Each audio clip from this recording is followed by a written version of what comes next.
Ahoy there, me mateys, and Ahoy! welcome to A Tale of D20 presents Magpie Madness, yar. Where four friends journey the high seas to tell a story of mythic proportion. I am your host, Tale Weaver Omar, pronouns any all, and I am joined by a fantastic cast of TTRPGers creators from across the US as we join together to hop into some Rapscallion. As a reminder, this is all for the organization, the Trevor Project. The Trevor Project is a nonprofit organization that is now worldwide that deals with aiding LGBTQIA youth with crisis and suicide prevention, as well as providing them with resources needed, such as shelter, counseling, clothing, oh, you name it. And it is very expensive to do so. So this time around the year, thanks to Magpie and us here at Tilly 20s, we got together and will wish to raise money for such a brilliant organization. So you can go to give.thetrevorproject.org/Magpie Madness, and you can go ahead and donate right there. But donating does get you something, and even watching, because like, subscribe, hit the bell, share, let everyone know, anything counts. So just for watching, you gather something called page points on our Twitch. Sorry, YouTube, not live there yet. But on Twitch, you get page points. You can get 250 of these points, which is about a couple hours or so of watching throughout the entire month of Magpie Madness. And you can hit that button that says the Trevor Project Sweepstakes, and that will give you an entry as well. So you can go ahead and donate increments of $5. So $10 will give you 2 tickets, $3 will give you 15, and so on. Or go ahead and submit those page points for a way to win. And we have tons of prizes. We have mass books and Rapscallions and Urban Shadows. So we have a lot to give away, and we want to thank you guys so much for your donations. We've already raised about $500 and out of our $1,000 goal for the month. So, and we're like halfway through the game, so we still have a few more games coming up. So I'm really, really excited for that. So once again, you can go to give.thetrevorproject.org/Magpie Madness to donate. Well, with that being said, oh yes, and because I almost forgot, and thanks to Alora for reminding me off camera, this is an 18+ stream. We're gonna swear. We're all adults. There's gonna be some themes in there, themes that Ansel, the great GM, or the Fates who will be guiding us today, will be going over. So viewer discretion is advised. With that being said, Ansel, I'm gonna hand it off to you to kind of tell them why we're here and what we're playing today. Yo ho, dear friends. I am Ansel, the Indecisionist, and I am here to run an amazing game of Rapscallion. Rapscallion is a game that plays with the concept of vice and temptation as it relates especially to the pirate fiction genre. And so one of the big things that we are going to deal with over the course of today's game is what is it that drives these pirates not only to be as great as they are, but also to make the choices that they do, and maybe what drives them a little bit off of the path that they should be on. There is a big theme of compulsion built into the game of Rapscallion, and each of these pirates has their own weaknesses that I will be playing on as we go. But one of the things that I like the most about this game is that not only can I compel you into making bad decisions, I can also compel you to die. And you as a pirate have the wherewithal, the moxie, the audacity to defy death with your sheer piratey goodness. So you don't just die in this game.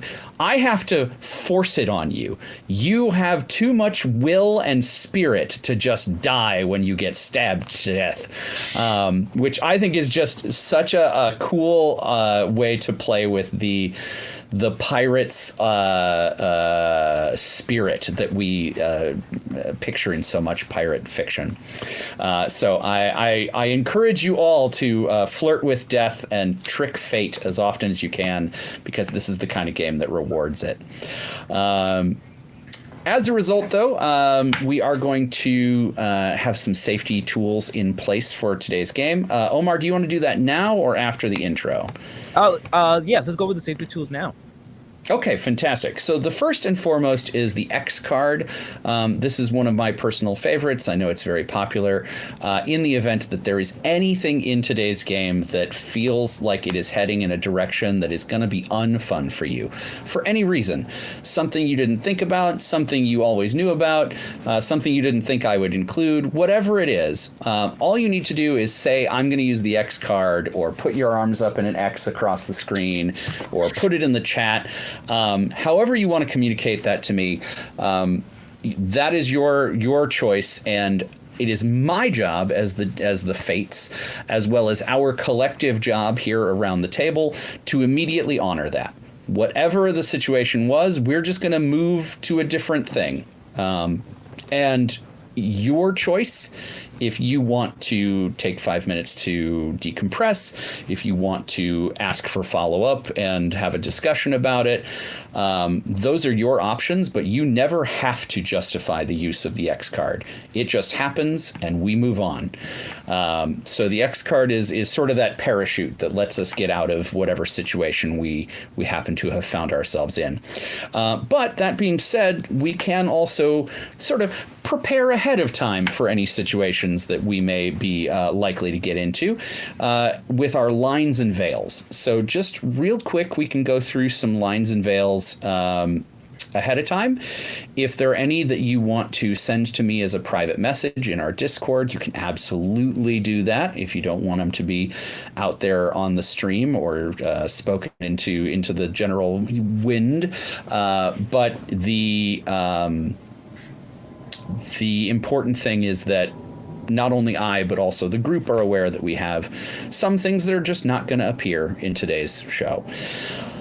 For me, the big ones are suicide and self-harm, as well as harm to children and animals, and sexual violence. I won't be including any of those 4 things in today's game. They are behind the line, which is to say that they will not be appearing. We could also have things that are behind the veil, which means that you're okay with it happening kind of off camera, so long as we don't have to look at it directly or have it featured. So are there any things that anyone would like to add to our list of lines and veils? This can include stuff like spiders and clowns. It can include stuff like existential crises, but everything is on the table. Nope, you hit mine. Okay.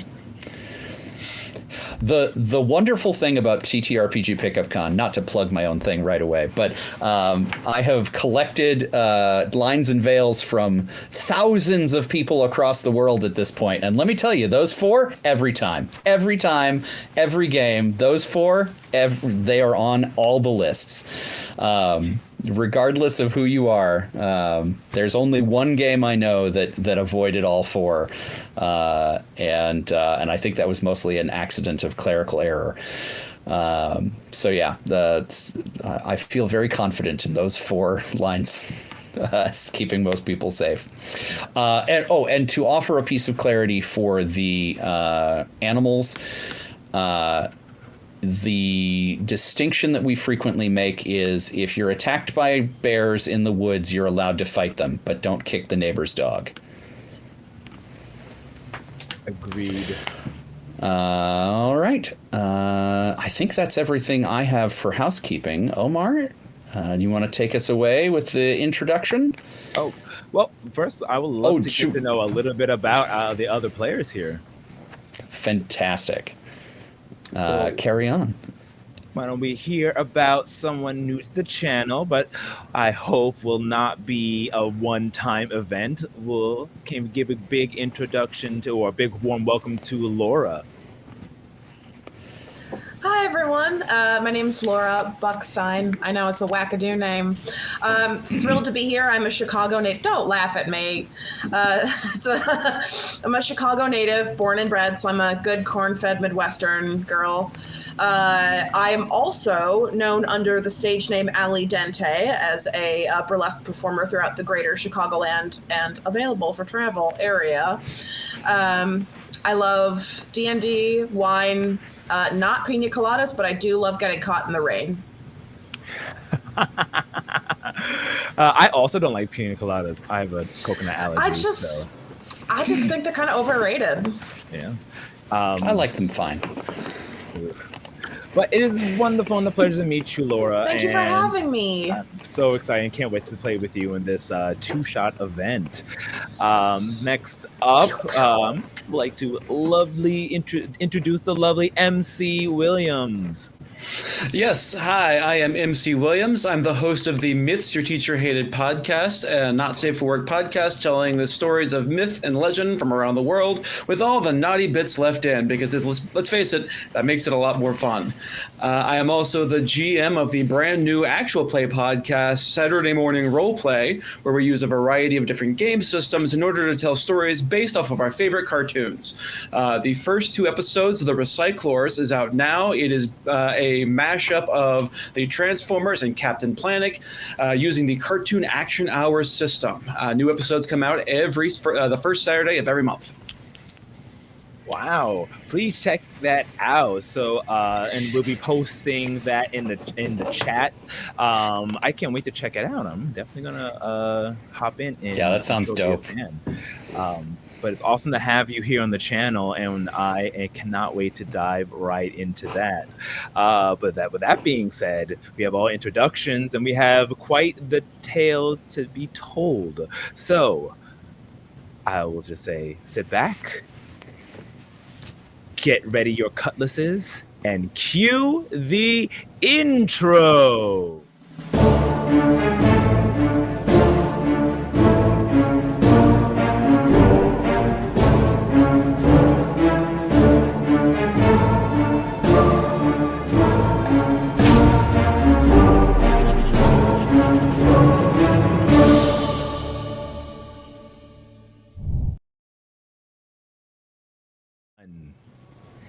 And we are back. Take it away, Ansel. The die has reached its termination. All right, so we are actually going to play this game from a blank slate today, which means that our players have sort of given a little bit of thought to their characters ahead of time, but they have not actually done any character generation. So we will start from there and move up. And so far, we have our 3 playbooks chosen. Omar is going to be playing our captain. Laura is going to be playing the Montebank, which is a playbook which is near and dear to my heart. This is a character who has a demon that they have given their spirit to, and in return they get magic powers. Not that anybody knows. What? Yeah, exactly. Rumors, exactly. Allegedly. She has magic powers completely of her own volition. You're correct. My mistake. And then finally, our swashbuckler will be played by the incredible MC. And the swashbuckler is a playbook that's all about passion and romance and the sort of theatrics of piracy. So this is a very dynamic trio that we have set up. Not that there are any undynamic trios in this game, but these ones work especially well together, in my opinion. So the first thing we're going to do in generating a character for this game is, weirdly enough, we're going to skip the first page entirely and go to the second page of your playbook. In the gray section on the right-hand side, under character creation, you'll see oddities. The first thing you need to do is choose one of the 3 oddity options for your playbook. And once you've chosen, maybe read it out for the crowd. Oddities are sort of the core of these playbooks. They allow you to make an individual decision around the sort of broader theme that your playbook is meant to approach. And it means that we get to hit more common tropes of the pirate genre per playbook. So even though there are, I think, 9 playbooks altogether, the game allows you to have 27 then different sort of flavors to put on there just based upon the oddities.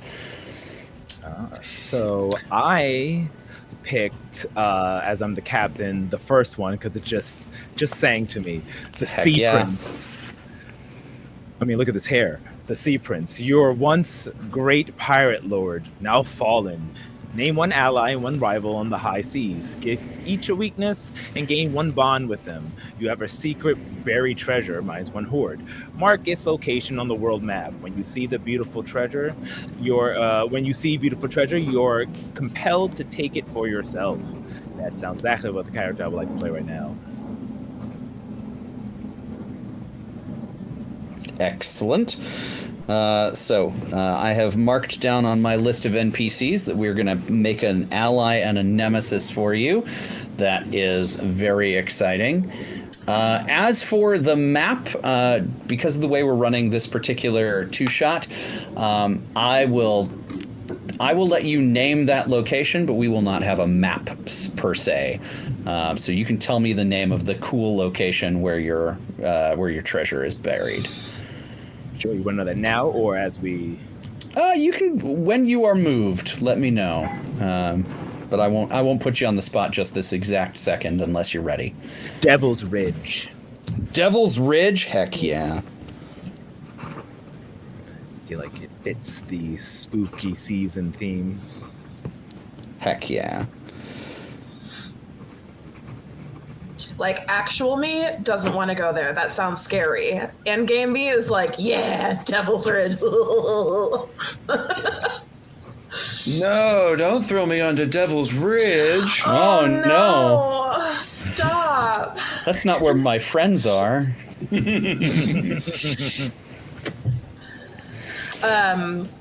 hate to do this to you, but I think I'm going to pick one that makes you make a bunch more NPCs. Heck yeah. Let's populate this world. So I picked for the Montebank character creation oddity, I picked the Sparrow oddity. I am a trained assassin. My guild provides me a discrete hit list. I am compelled to do my job. And I will receive 3 treasure if I kill a mark. 1 hoard if it's discreet. I can kill any unaware, untrained human in 1 blow.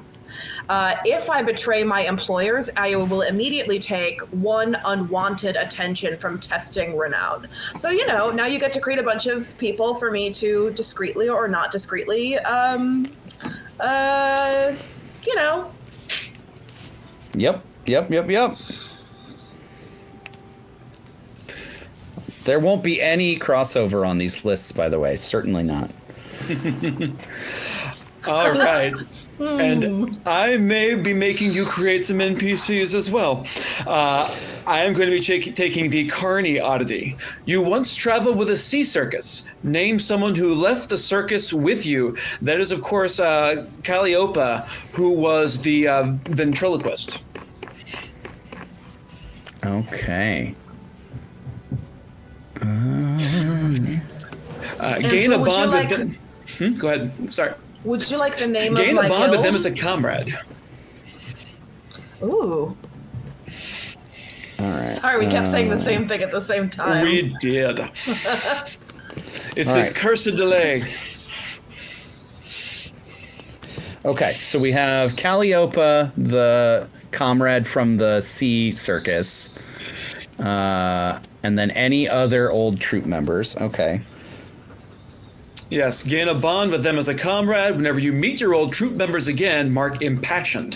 When you use acrobatic flair to break in or out, you may use vinegar instead of blood. Fantastic. I enjoy that this means that there are going to be sea circus people all over the dang place. And sorry, Laura, you wanted to name your guild? Well, I was wondering if you'd like that name. I would love that name. I think we'll call ourselves the Rum Diddly Ums.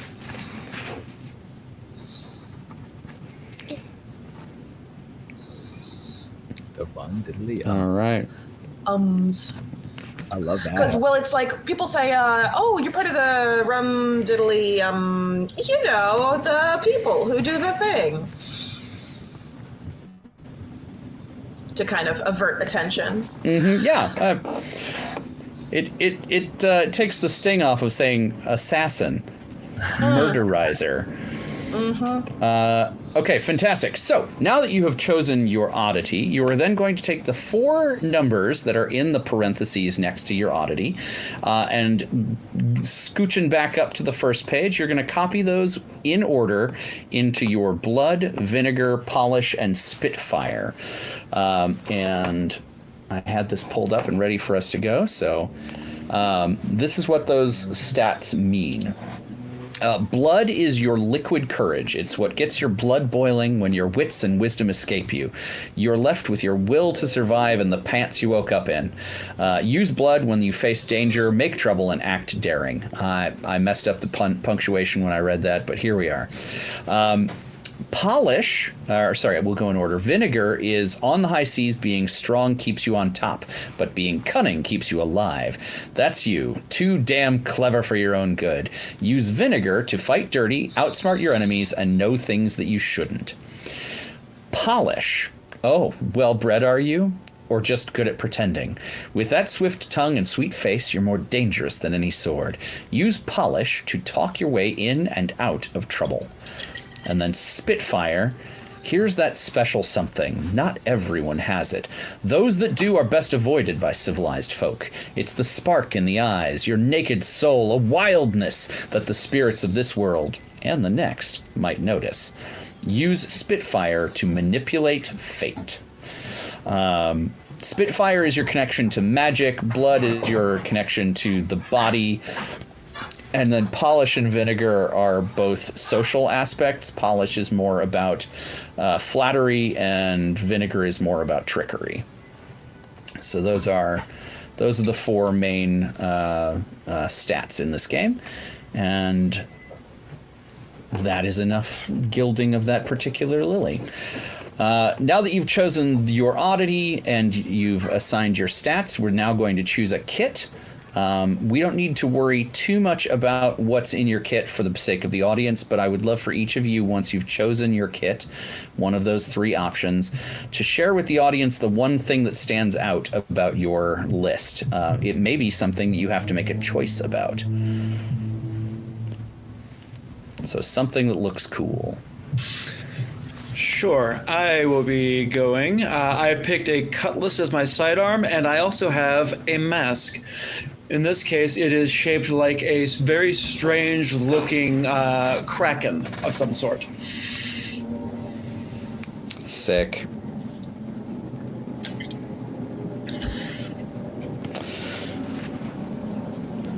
All right. Laura or Omar, either of you have an item that stands out from the kit you've chosen? Sorry, the parrot got my tongue on that one. As I muted myself. Yes, I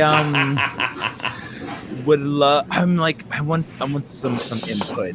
So I'm stuck between the first 2 of mine, because specifically there's a line that says inheritance papers, and I was once a great prior lord and with sea prince. That could be something I inherited from my family, or there's the other one that says it's a heirloom, like a signet ring, which could be like that marks me as high nobility.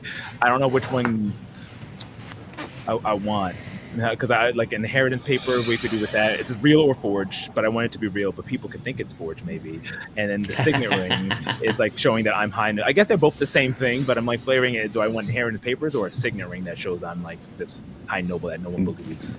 Yeah. Do you think you Yeah, I guess that's the question: is it the sort of thing that would get stolen from your cabin, or the sort of thing that would get taken off of your hands?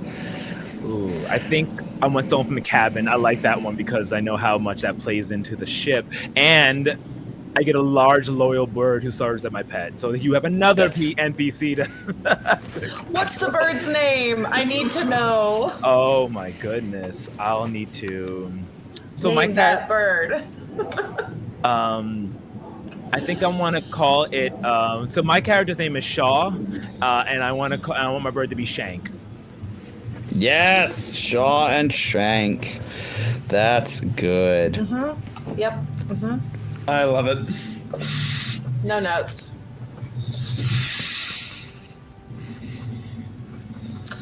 I think I'm picking specifically because I get more treasure if I take out my marks discreetly. The first kit on my list, I get some cool things like a poison-tipped dagger and a dark cloak and soft, silent shoes. But what really strikes me about this particular kit is there's an item that is a rusted jar containing a dangerous ghost. Well, yeah. It's so out of place with everything else on the list. I was like, oh, soft, silent shoes, good for being discreet. And then I saw the ghost thing, and I was like, why do I have that? That feels like it's there for dropping at an inopportune moment. That's what that feels like. Yeah. Yep. Okay, that's fantastic. All right, so now the last thing to choose is your playbook moves. Each of you will have instructions in red to tell you how many additional moves you should choose beyond the one that is already colored in. So, for example, Omar, the captain, already has command, which is a move that allows your crew members to achieve a basic thing together, and you can kind of adjust how their roles work as a team. But you're going to choose one additional move beyond that from the ones for the ones offered.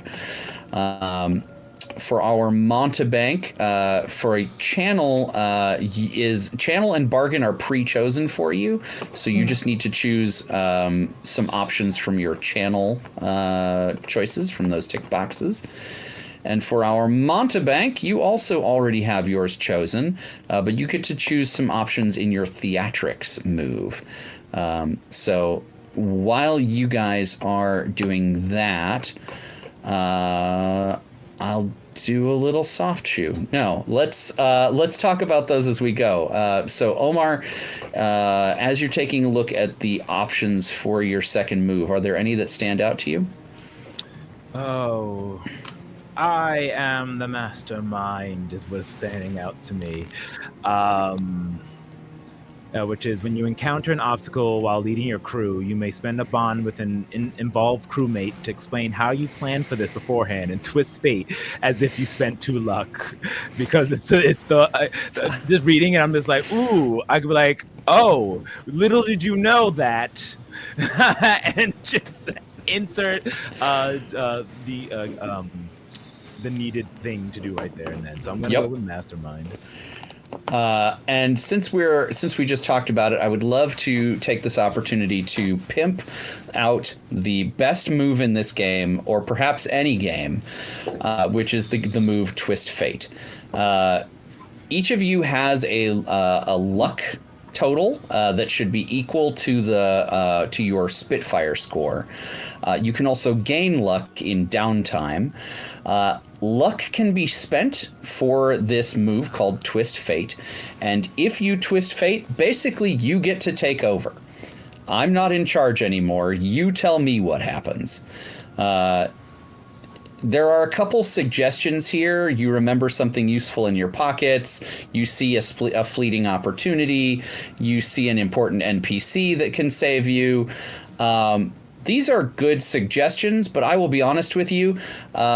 The old version of this move was a lot more open-ended, and at my table, you are welcome to suggest other convenient opportunities that might fall into your lap just by dint of you being audacious pirates.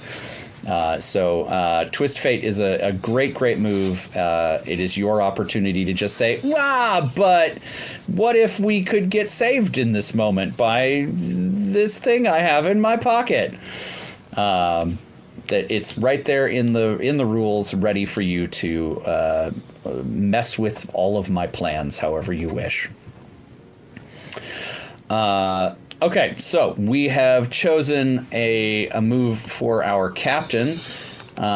So let's go on to Laura or MC. Do either of you feel prepared to talk about which choices you made for your moves? I do. I have a couple of questions. Great, I love those. So, for my channeling, I have to pick two dark powers. And the two that I've picked are to cloak myself in shadow for a strange, hardy 2 armor. And then I think the other one I'm going to pick is to shapeshift into anything that I have seen that is about my size or smaller. And then I have my bargains that I have to pick. Now, one of my bargains, I believe it is the Gambler's Edge. It says mark 1 luck every time I end a session with Bedeviled. Now, that's really only applicable, like, if I end today's game as Bedeviled, right? More useful for a campaign setting? Okay. Yes. For sure. I may, because there are a couple things that go off when we end a session. I may trigger that early if it makes sense to do so. But yes, if nothing else, it will end at the end of today's session prior to tomorrow's thrilling climax and finale. Then I think I'm going to pick the Curse bargain. So I gain the following option when I twist fate. My enemy receives a stroke of strange bad luck. What must they do to recover? And I think the other one I'm going to do is to take the Contract of Power. The Contract of Power, I mark a dark power, and I don't have to spend 1 luck the first time I channel during a session. And I'm going to take that for the cloaking myself in shadow. Hold on.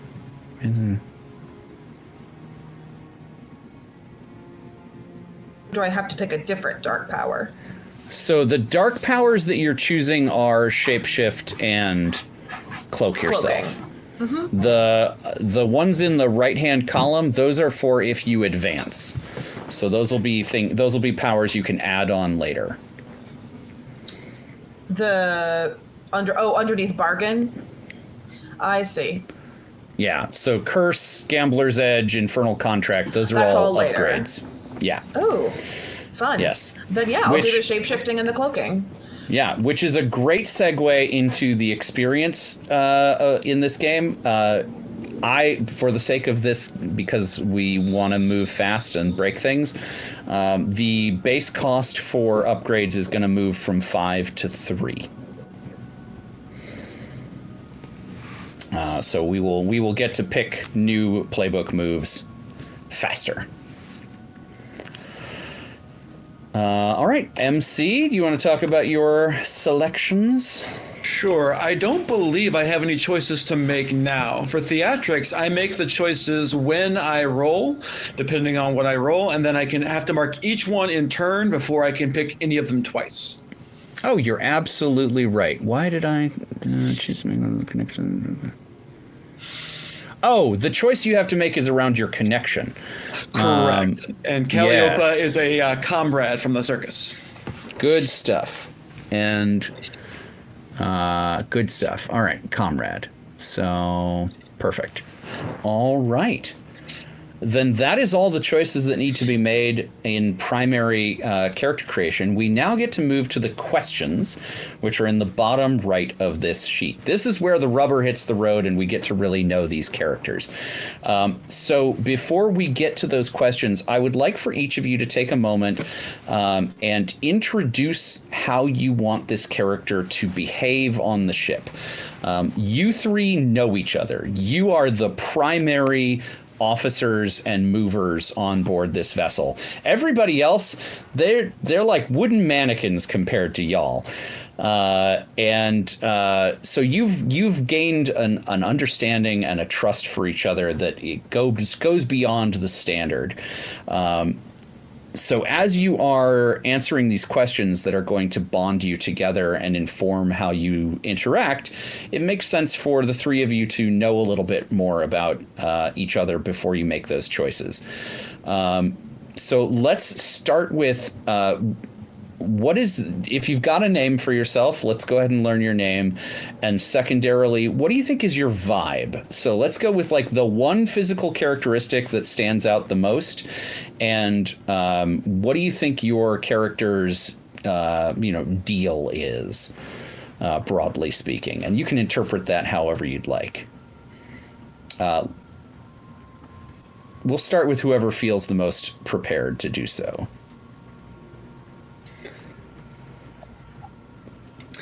Bonsoir, mon amis. Jezra Blackhand is here at your service today. I am, of course, quite the entertainer. I have made a living for myself in the circus, and now I am here with my gorgeous purple locks in order to steal your hearts and your treasure.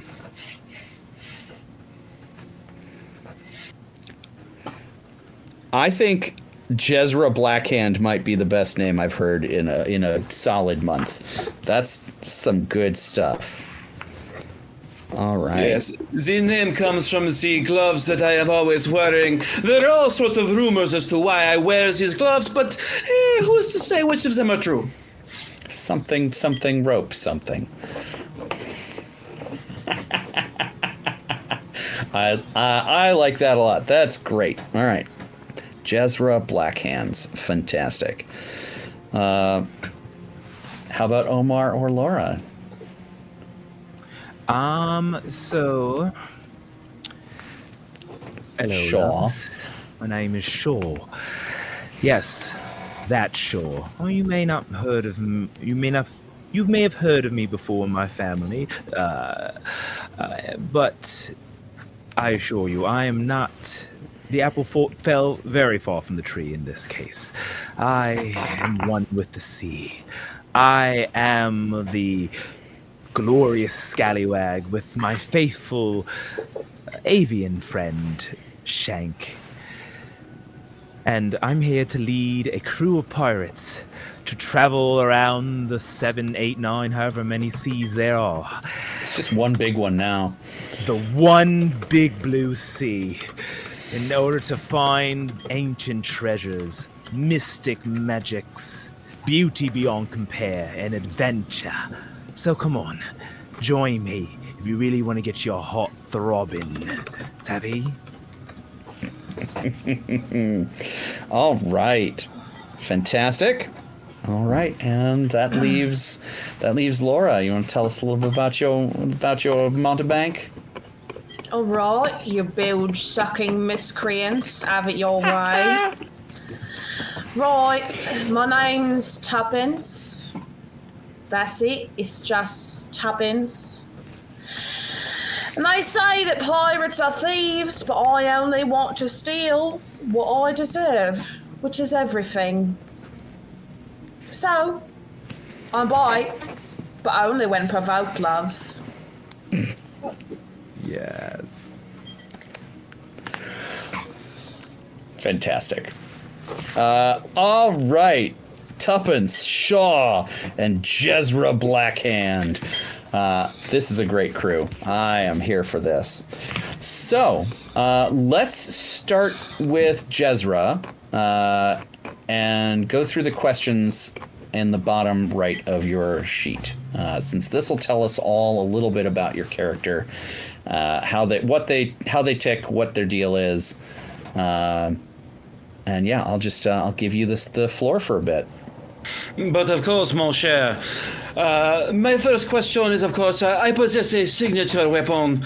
Where did you receive it? Well, of course, the stories are as varied as they are untrue, but the truth is that I have secured it at the circus that I used to work for. You see, we used to travel in and out of the various parts of the Sovereign Sea, and at one point we were, shall we say, inside the capital. One of the higher-ranking guards was not very careful with their weapon, and now it is my weapon. Okay. And as far as the strange magical quality it possesses, well, it seems to set on fire, but only at my touch, mon ami. Hell yeah. And do you want to define what kind of weapon this is? Oh, yes, of course. It is, of course, a guisarme. Love it. All right. So, good stuff. Let's move on to your second question. Of course, I have a sordid history with someone important from a faction. Well, you see, they were a little unhappy at me pilfering their very powerful magical weapon. So they are not happy with me right now, nor are they happy at the very tawdry love letter that they had written inside their chamber to one of the pirate kings. Very salacious things for someone inside the Queen's Navy, no? Excellent. Okay. I'm obsessed. Right? Oh my I'm like sitting over here trying to be professional. I'm screaming.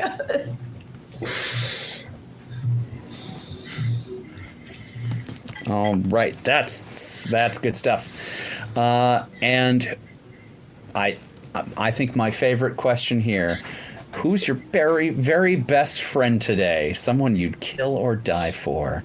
Well, this may sound strange, but it is in fact the parrot Shank. We have developed a very good working relationship here. He and I understand each other. He asks for the treats and the trinkets. I ask for the larger treats and the larger trinkets. We have a trade, he and I, and we get along famously. All right. So go ahead and add a bond with Shank to your character sheet. So you're going to write Shank on one of the lines and fill in 1 diamond. But of course. All right. Well, it seems Shank isn't as loyal as I thought he was, wasn't he? Well, he is, of course, always at your service, mon capitan. We are just friends, you understand. Who on this crew is your equal in a fight? And what makes you long to duel them again?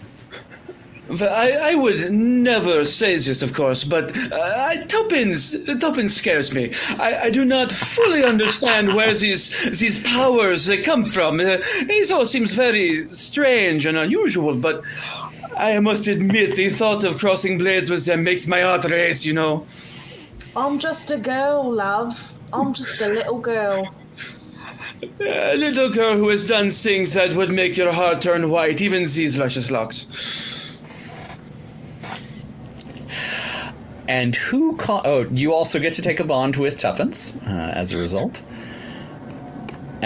Which I think I see where your character sheet is going already. Who caught feelings for you and is making them act stupid?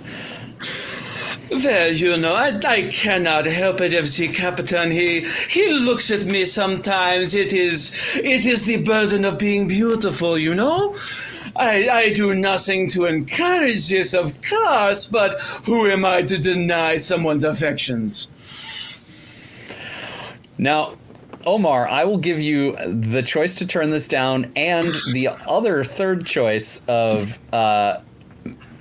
this is the swashbuckler's delusion, or you can accept this as at face value. Your option there. I would like it to be so. Although Shank is loyal, it's I could tell that Shank likes to hang out with him too much, and maybe because there are some feelings that I have. So I would say that indeed that they are, but I try to hide it. But Shank just makes me super jelly. Because gets all the attention. Fantastic. From our Foxbot. All right. So what these bonds do for you, you do get to use these bonds. You can spend them for bonuses if you want to. But the real benefit you get is when you need to avert death or avert consequences. If there is someone in the room who you have a bond with, you can spend that bond to resist the compulsion. And yes, that does include the compulsion to die. So your connections to your crew can keep you alive just that much longer to continue fighting for another day. Just thematic as heck. All right, Laura, let's do you next. Yeah, do me next. I was trying not to say it out loud, but there it was. You're welcome.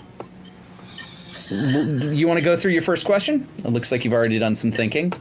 Yeah, trying to be prepared. Always have a backup plan. In addition to my kit, I have a dark token given to me by the demon that lives inside me. Choose 2 little powers it gives me. And the powers I have chosen is that are mostly fireproof for some strange reason. Don't worry about it. And Okay. I can speak telepathically to someone I can see. So handy. So handy. It is truly the message spell of this game. It is. It is absolutely the message spell of this game. I propose that this means you are probably, if you are willing to use this to the good of the crew, you are probably the person who passes orders from one place to the next, rather than everyone having to shout all the time. I do rather like ordering people round. There you go. Only when the cap tells me to, of course.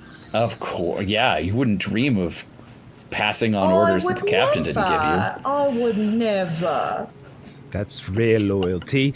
Unlike one Scratch that I know, one Shank that I know. Thank you. Oh my god, there he goes again. We're already off to a great start. Tell us about your demon. My who? Yeah, My exactly. If you had a demon, Well, would you describe them as? I don't know, one of these 3 options? Oh, you know, I would. If I were to ever in my life, hypothetically, of course, be possessed by a demon, I think he'd be a little soft-spoken and a little devilish. He'd be words of velvet with a tongue like steel.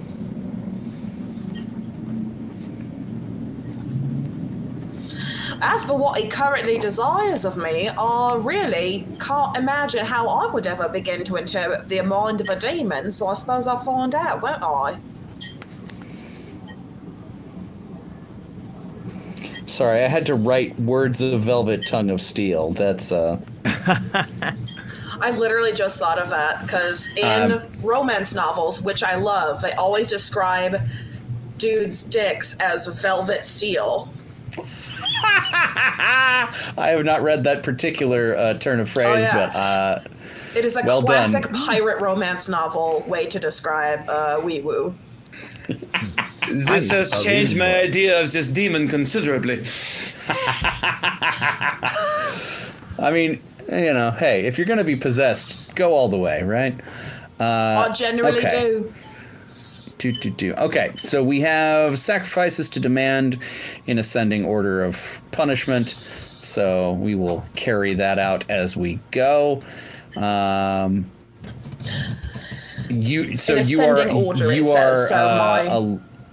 you are allowing me to choose which of these things it currently desires of you. That control is all yours. All right. And let's move on to the... I don't like the way you said that. All right. What have I done? I'm sure it is fine. Yeah, what could go wrong? So your third question, the one that bonds you to the rest of your crew. Does anyone know about your demon? Any of these three people? Two people and a bird. You know, as we were starting this whole question conversation, I didn't think I was going to tell anyone. I thought I'd keep it a total locked-in secret. But then my good friend Swashbuckler here said that he knew about some things that I'd done that can make your hair turn white. And so if I've told anyone, it's probably the person who doesn't have the authority to get me kicked off the ship. And I would say I've probably told my good swashbuckler friend about the demon. All right. So you can add Jezra's name to your bonds list and mark one of the diamonds. Jezra, my love, how do you spell your name? It is, of course, Jezra. And demon, what demon? I would guess it's a very suggestion. I knew I liked you for a reason. Speaking of the demon, you can also put the demon on the next line and mark one of the diamonds for having not told the captain about it.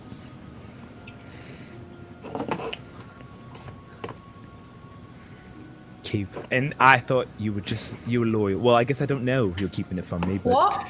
Who's loyal? What? Mm-hmm. Rumors. Crazy so loyal. rumors. Passes on all your orders. I'm the most loyal. I've never even seen an unloyal. This is what I am hearing as well. Oh, we're doing so well. This is gonna go so wrong so quickly. That's the whole design of this game, my friend. It can't go right. It's not allowed. All right, Omar. Let's talk about the captain. What is the ambition that you obsess over? I should have gave you my full name before. It's Midnight Shore, from that family of shores, of course. And I wish to be a pirate lord, love. I wish to sail the one big sea, make a name for myself. The shore name has been tainted over the years. I will redeem it by ruling all of the seas with my trusty crew behind me. Tubbins, my brilliant fighter, strength, and beauty. And then, of course, Jezra, swashbuckler. I will never take anyone else into battle.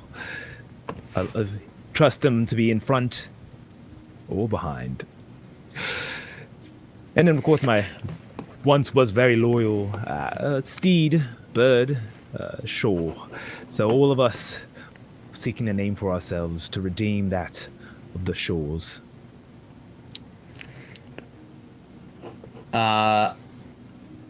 In addition to your kit, you have a mysterious old map. We've already talked about this. It leads to Devil's Ridge. So we will treat that as given.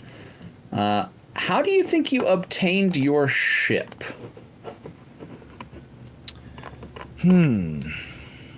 Well, I will tell you, you have a legendary vessel.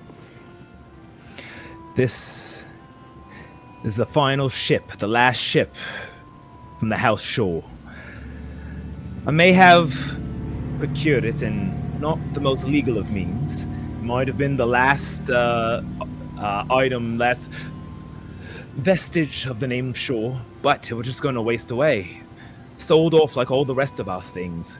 So I took it and made something of it. So possibly my father and my mother, they may be looking for us to get back their stolen ship. But when I become a pirate lord, they'll see that was all worth it. Nice. I will give you that I think you know that this ship is haunted by one of your ancestors. Great grandfather Shaw. Oh, he was a crazy one. All right. And now to our fourth question for you. Who is your trusted first mate? Well, me trust the first mate, and person I completely trust, 100% loyal, is of course Tubbins. What? Yeah, me. I'm loyal. Exactly. On that. Through thick and thin, we battle our inner demons together. Yes, we do. Figuratively, of course. You're not a demon. Of Not course.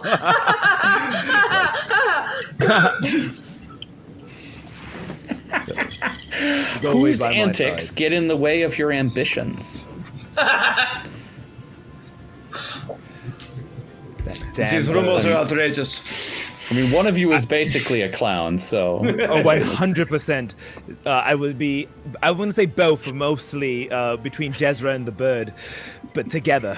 They get on my last nerve. Always stepping in my way. Oh, their little jokes here and there. They're just spilling my secrets.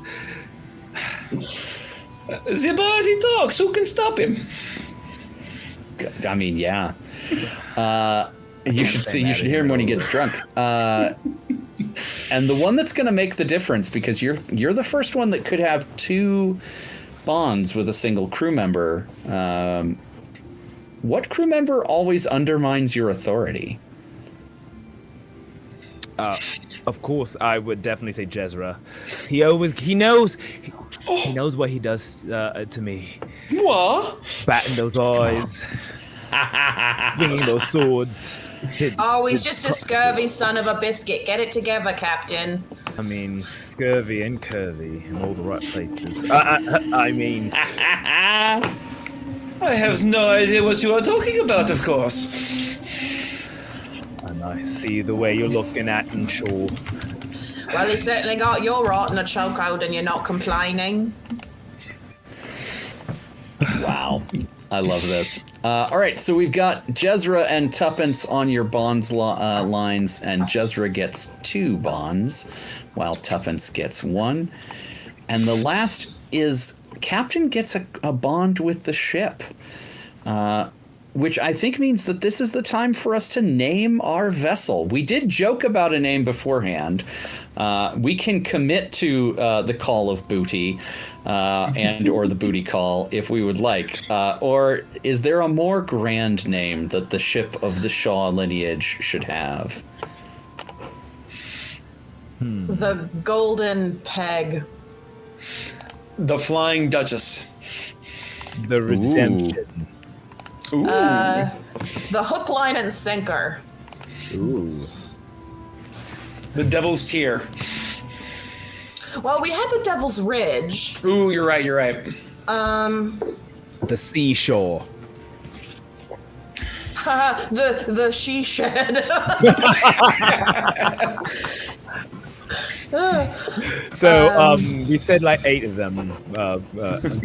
Fates? Anyone of them? The last one was not real. Don't count that. The She Shed? Yeah, no, that's You said what's sticking. She Shaw, and my head went She Shed sells seashell. I'm so sorry. Those are all fantastic. I like all of those names. I think the Golden Duchess might be the winner. That feels like the Shaw family that we've learned about already. So we will go ahead and put the Golden Duchess in here. Yeah, there's a surprising amount of duchesses in your family, aren't there? Right. 1, 2, 7, twice removed. It's a very large family. Yeah, we have some queens, some kings of the past, and my great grandfather, who's actually haunting the Golden Duchess, probably the one who originally had it. It used to be a king, an emperor. Oh, beg your pardon. Yeah, no, a king emperor, a god. Yes, the shores descended from gods. Yep, plausible. All right, so a couple things to know about the Golden Duchess. The Golden Duchess is a legend ship. This is one of the ship playbooks. For the sake of everybody at home, we're not going to go through the whole process of building our ship, but if you do get to play this on your own for campaign play, there is a whole process of building your ship and your connections. Your ship is absolutely haunted. There are souls of ghost pirates bound to this vessel, and any one of you can spend a bond with your ship to summon a size 3 spectral horde who will show up and just murderize everybody who's not you. Yeah, they kill indiscriminately for a few minutes, sparing only the crew. The crew are, the ghosts are fathomless and voiceless until you learn what strange curse or act of pirates' greed caused the ship to become this way. When you do learn, you get a new feature called History, which gives you all sorts of cool stuff. So in the event that you guys spend any time investigating the secret of your ship, you could get rewarded with this extra neat feature.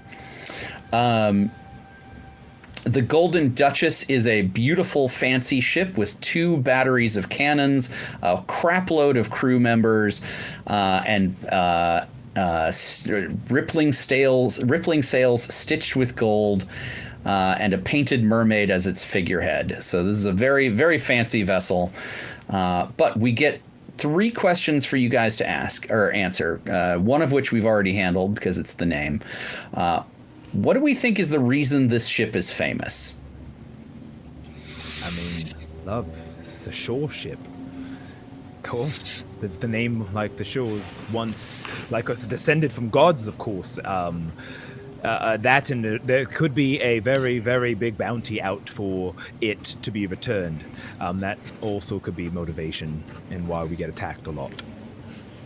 But of course, everyone knows the shore name is the pinnacle of the ships.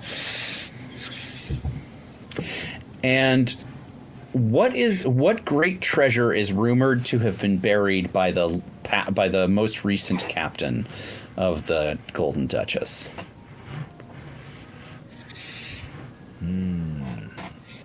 Feel free to get all Pirates of the Caribbean about this if you want to get like a cursed thing or a magic thing or the bra of Calypso or something. All I was going to say is trust fund.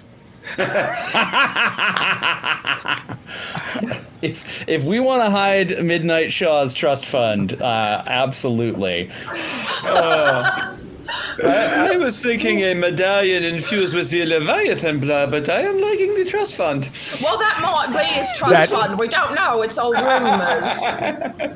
Yeah, apparently, remember we're descended for gods and all that. One of these gods is a Leviathan, a beast, and that could control it, thereby solidifying my rule as a pirate lord of the sea, and all-around badass. But of course, the Leviathans are feared across the entire Sovereign Sea. Exactly. So let's do this. If you don't have that amulet, you can't inherit your family's wealth. When I need it. Especially because I'm on the run. If I find it and I inherit it, they can't really arrest me now, can they? Mm-hmm. Then you're in charge. You make the rules once you got the thing. Makes a good point. That's why he's the captain. Cool. All right, fantastic. So that is character creation. Boo, boo, boo. All right, we did it. Now it is time for us to begin our story in earnest. Dear friends, as we step into this story, I would like you to take a moment to imagine the scent of the sea. And as you imagine that scent, think about the sort of feel of wood under your hands, the creak of timbers underneath your boots, and the gentle breeze of the wind across your face. Because this is the last moment of peace your pirate will enjoy. as this brief moment of respite hits your various crew members here across the deck of the vessel, we then open our eyes to the truth of the situation as the Golden Duchess is absolutely about to get wrecked. You can see 3 vessels just moving into cannon fire range. They have been called out by the lookout above, but they had the weather gauge and were able to outmaneuver you. These 3 ships, all helmed by incredible Navy captains, are armed to the teeth, sturdy, thick-hulled, beautifully painted, well-provisioned Navy vessels. And I think, Midnight Shaw, you recognize at the helm of one of these vessels Admiral Archibald Clytempus. Archibald Clytempus has had a beef with your family for going on decades, ever since your dad first pissed him off in a card game 30 years ago or something like that. It is Archibald Clytempus who is responsible for the current favor that your family has, and I think it is possible that he is even partly responsible for your amulet having been lost to the sea. So this guy has been chasing you down specifically for a while and has finally fallen upon you.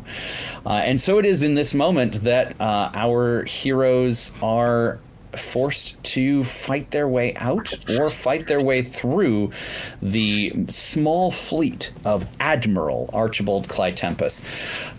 As we begin this battle, as you are about to step into the drama of combat, let's zoom the camera in on each of our heroes for a brief moment to see what is it that you do right before battle is joined. So I would like you to take this opportunity to describe anything about your character that we haven't already learned based upon how they look, how they move, how they act, and what is the thing they do like right before they're about to mess some guys up. And let's start with the captain. You look across and you see Archibald Clytempus's flag. You know what that means. Oh, that yellow belly scallywag standing there, looking all high and mighty and trying to make himself better than me. Well, I'll show him a thing or two, because this ship and this crew, we never shy away from danger. Am I right? And I take out almost like an aerosol can, the spray, and begin spritzing the hair, the goat with the luscious auburn locks that just whiffs in the wind, just so to get some volume. As I pull out my cutlass and say, "All right, tonight we dine on some Navy bones." And he's very reckless and in danger, and would try to rally everyone around him in an attempt to get them ready for combat. Love it. I was even say I have a mirror, my one of those pocket mirrors that I'm looking at while I put. Ready. Heck yeah. Excellent. Let's zoom the camera in. Where do you think you're standing? Are you over by the wheel, Captain, or do you stand somewhere else dramatic?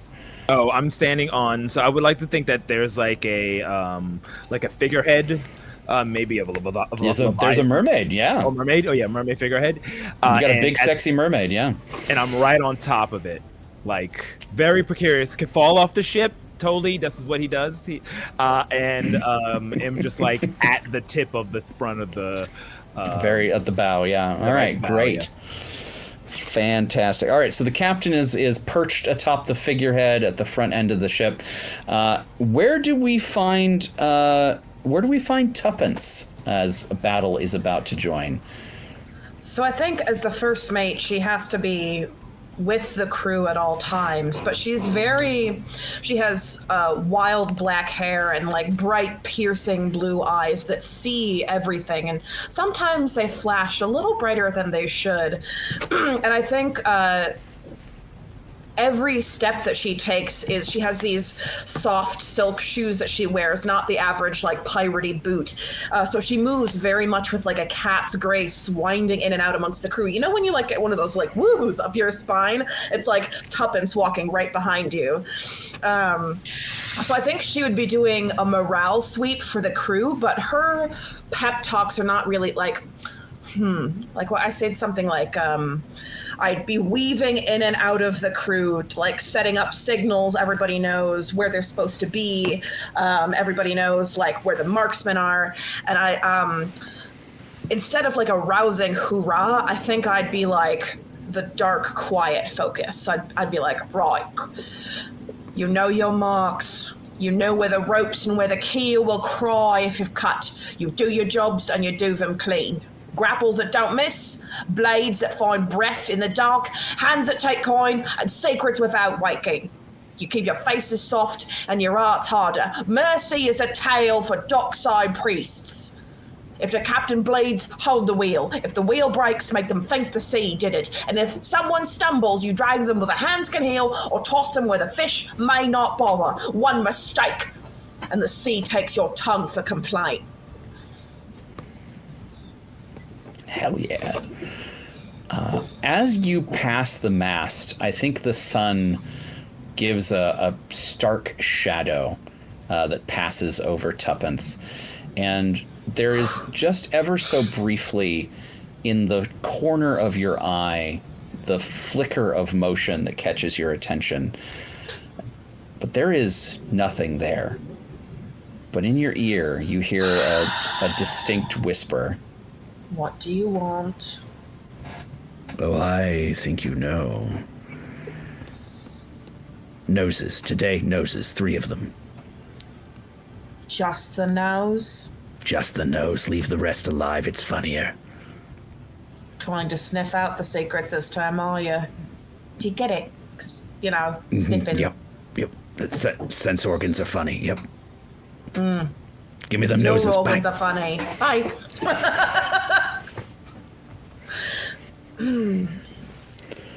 And my hand will kind of like the Mr. Darcy hand flex, just like flex a little bit towards the dagger strapped to my thigh. Hell yeah.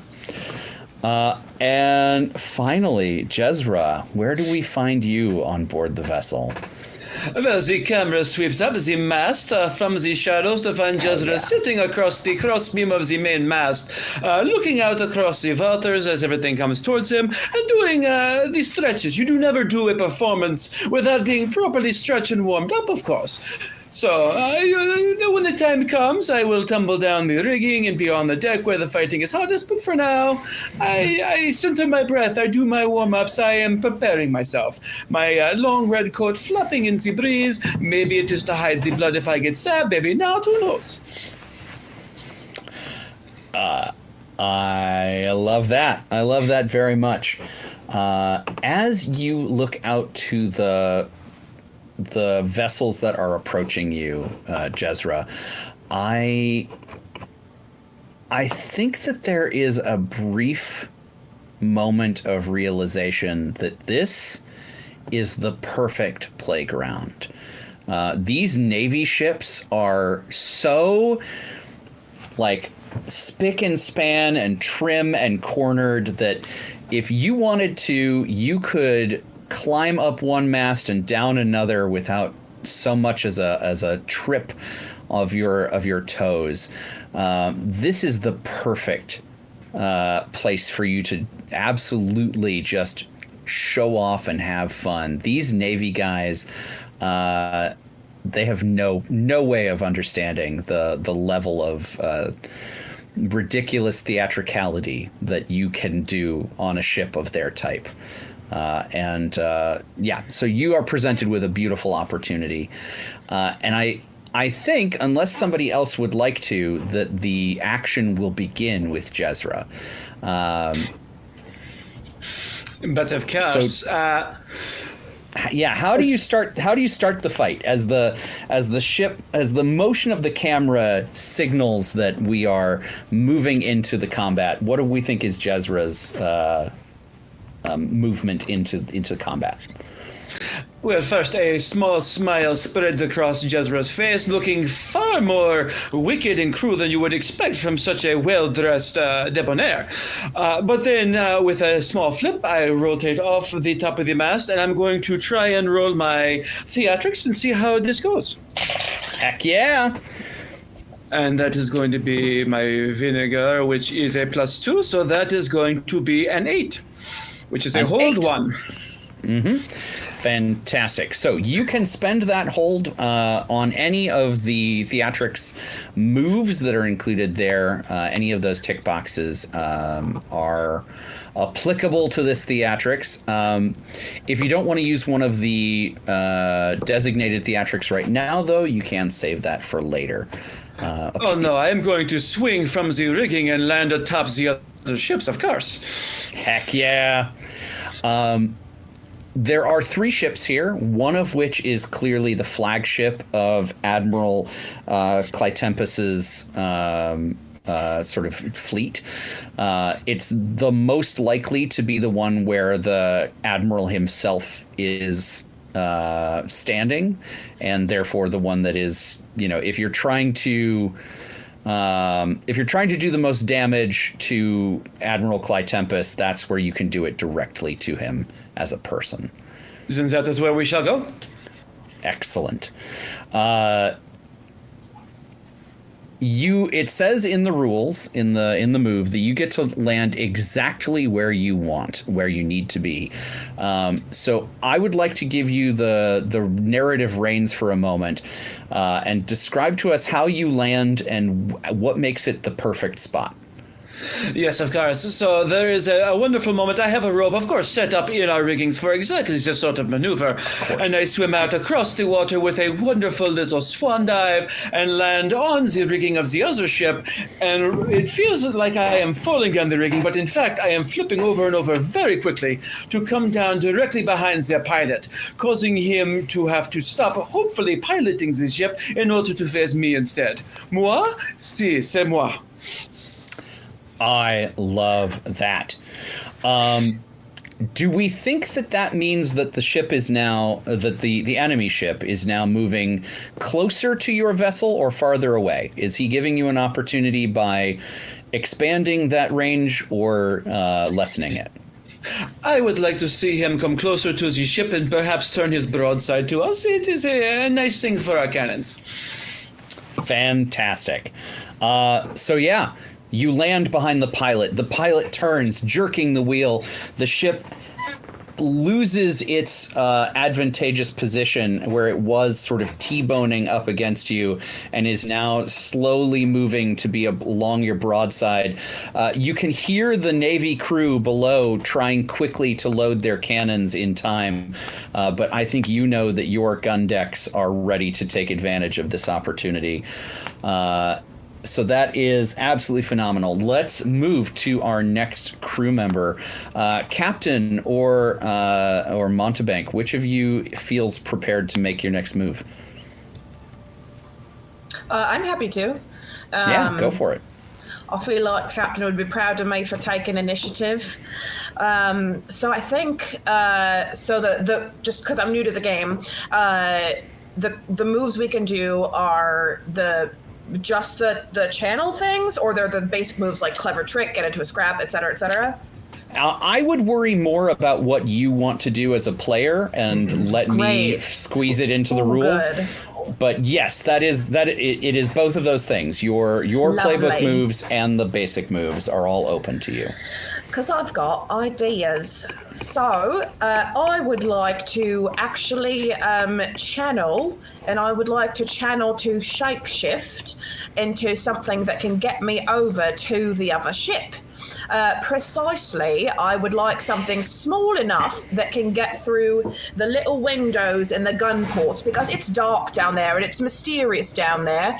And if I can get into the other ship's hold and take out the gunners, if they turn their broadside on us, it doesn't bloody work if there are no gunners. That's a great idea. So are you, for cinematic sake, because what you're doing is using your shapeshift power to move into this scene, if you would like to shapeshift multiple times over the course of this move, feel free to do so. But this is your narrative moment to tell us how you get on board the other vessel, so go for it. It does say I have to spend a luck to shapeshift. So yeah, what I'm saying is, for 1 luck, I will let you shapeshift multiple times. Ooh, okay. Thank you, As part GM. of one cinematic moment. Right, so I have to, it says, so I guess I'm going to transform myself into the most unobtrusive animal that I can think of, which is your very average seagull. Love it. So I think I am. I had a better idea. I'm going to transform myself into the ship's cat, and just a plain average tabby cat. And I'm going to run along the railing and skitter, and bounce down off the barrel of one gun and leap across to the barrel of the other gun with my cat's grace and just skitter in through. Nice. So let's go ahead and have you roll plus Spitfire. Now it does say spend a luck roll Spitfire on hit. Okay, perfect. Spitfire, I have a +1/2.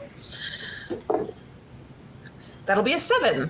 7. Okay. So you are going to suffer 1 harm as a result of this. I am a cat, so... You are a cat. Well, so I would like to ask a question about the nature of your magic. Does it just hurt? You know... You are squishing all that human body down into a kitty cat.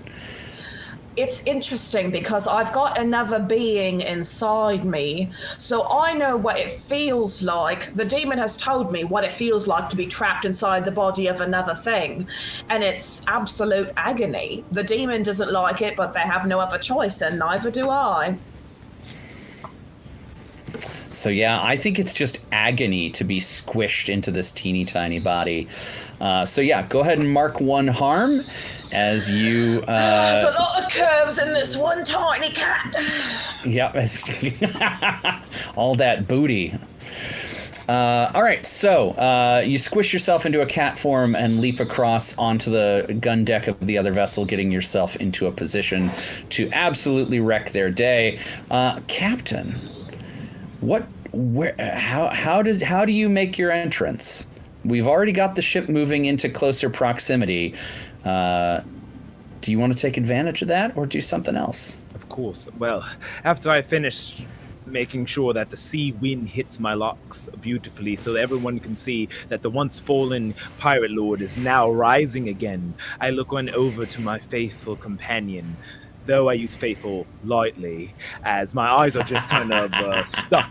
Both of our eyes are like stuck looking at our swashbuckler, Jezra. And I say, don't you have any thoughts? All right, Shank? Now get your ass over there. Let's go.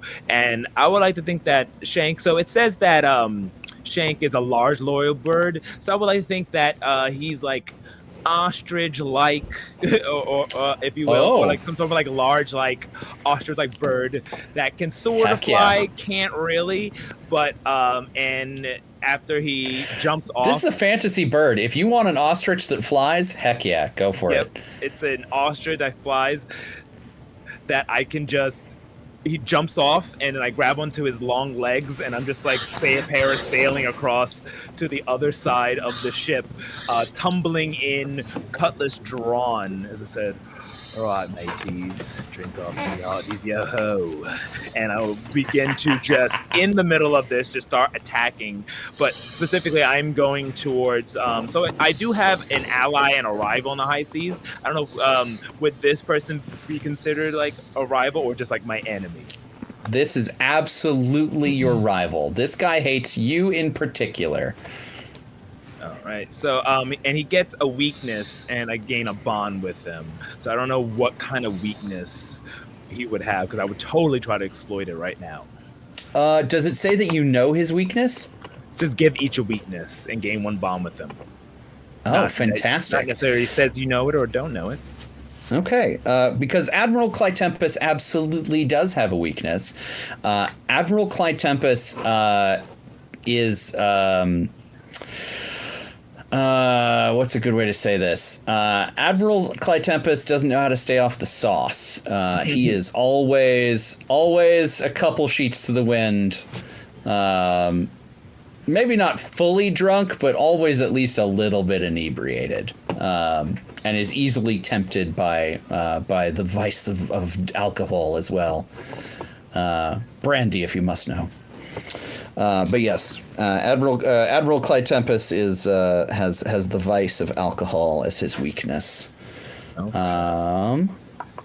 So then I have a move called Command. You lead a group of your crewmates, which I would assume that in a basic move together. So we're all like going onto the ship to battle. Said I can roll with polish instead of that move's original trait, and Ooh. I don't have any unrest to track, so there's no more to that yet. But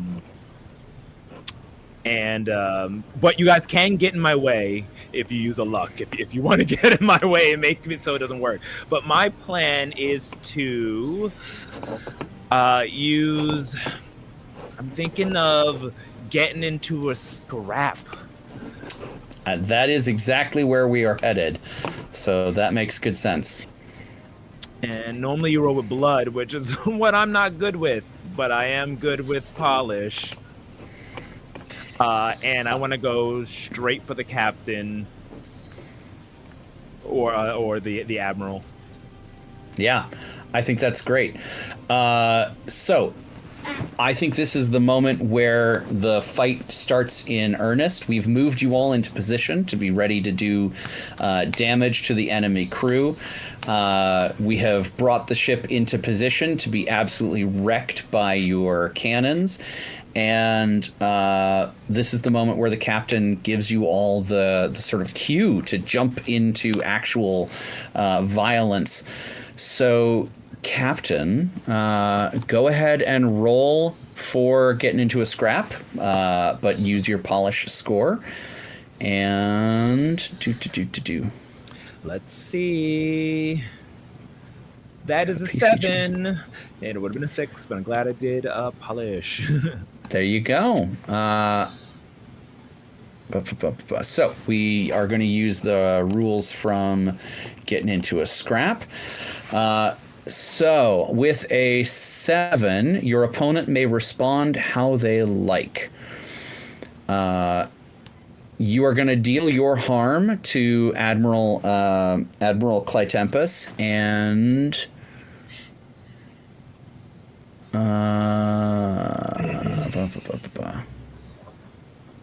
and you get to choose one of the 3 things from the list. So you can seize something from them, force him into a precarious new position, or intimidate him and compel him to back off. Okay, so I am going to choose. So I'm using my cutlass to do this, and let me see how much harm does that normally inflict. I believe it's just 1. This is a small cutlass, but I will choose to have them.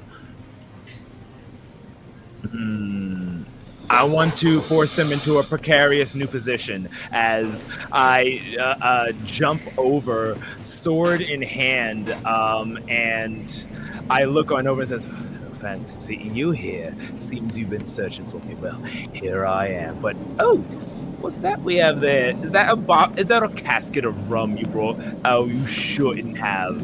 And I'll try to get him into that precarious position, act like I'm going to toss his sauce off the edge to get him to like hesitate, allowing other people to take advantage of him. Fantastic.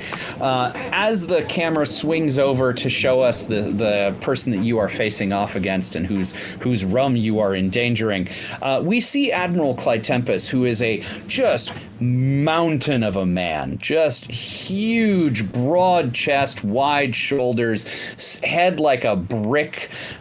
He's got one of those like very square hairstyles, and he has opted not to wear the big admiral hat because, I don't know, reasons, fashion. But you can see that, I don't know if you've ever seen the behind-the-scenes shots of Henry Cavill every time they haven't quite made his armor big enough. I feel like it's that vibe. Like, this blue uniform that he is wearing is just straining at the stitches because Admiral Clytempus is just so swole. But... Mon Dieu. I know. Me and Jezza are both like, oh my lord. That's your enemy? I don't know. Henry Cavill, and I would blow up. Don't fall for it. Don't fall for it. Screw. Get him. Don't let his dashing good look. Help, I'm falling and I can't get up. No, Capitan, No, why did you don't not fall tell for us? his hotness. No! But yes, so you swing in as described, and how do you think you actually hurt Admiral Clytempus? What is the damage you do to him? Well, I forgot. Technically, I have to do half rounded down, so it wouldn't be any Pourquoi? damage because I chose to put him into a precarious situation. So maybe I like feign, like I'm tall but thin and very nimble compared to this massive Henry Cavill of an admiral. So I will use my speed and agility to kind of duck and whip around him as he's trying to grab me. I'm just like, oh, gotta try harder. You gotta be fast enough to get me. Oh, and then like we'll use my sword to kind of go and like break the caskets of the rum to get him into that like precarious situation. Fantastic. All right, so as the captain is facing off with his dread nemesis, he is leading the other two of you into the same move. So who wants to roll first on getting into a scrap? Oh, I'd love a scrap. Fantastic. Roll and add your blood score. So Also, 2d6. a +1. These claws are out for blood, loves. Nice. Not terrible. 9. 9. Okay, great. So you also get to choose between doing your weapon's damage or choosing one of those three options to seize something, force them into a precarious position, or intimidate them. And I assume, are you acting against all of the mooks on this gun deck? One at a time, I think. Okay. I think when you say seize something, could it? It is intentionally broad. This is a Great. big cinematic game. Drive them like you stole them.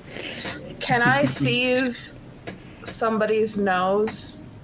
Absolutely. I think as I fly in through the gun port, I'll like bamf back into my normal shape in the shadows. Kind of like when you see that thing in your peripherals that's not there, and like the person, like try and make the person slip and fall.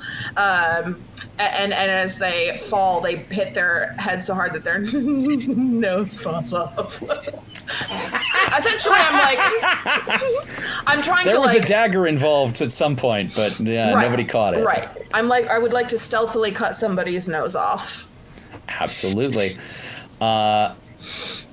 I will like to inform you, my dear friend, that cutting their nose off is enough to take a mook out of the fight.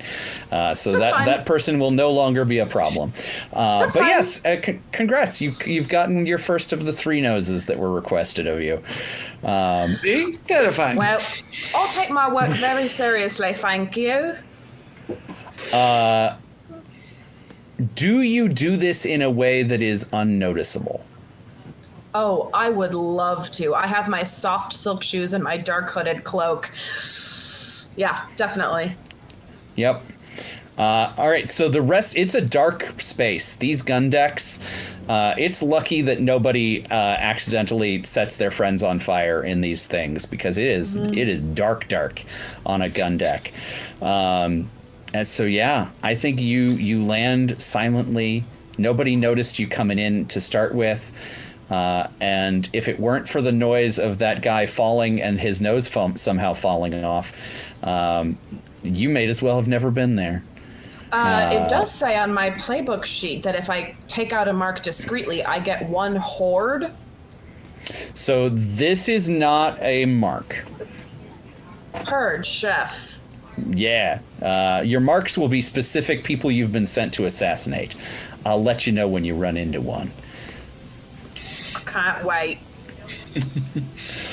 All right, so Jezra, as we zoom the camera back up to you, where are you? Or rather, not where are you? You're on the pilot house.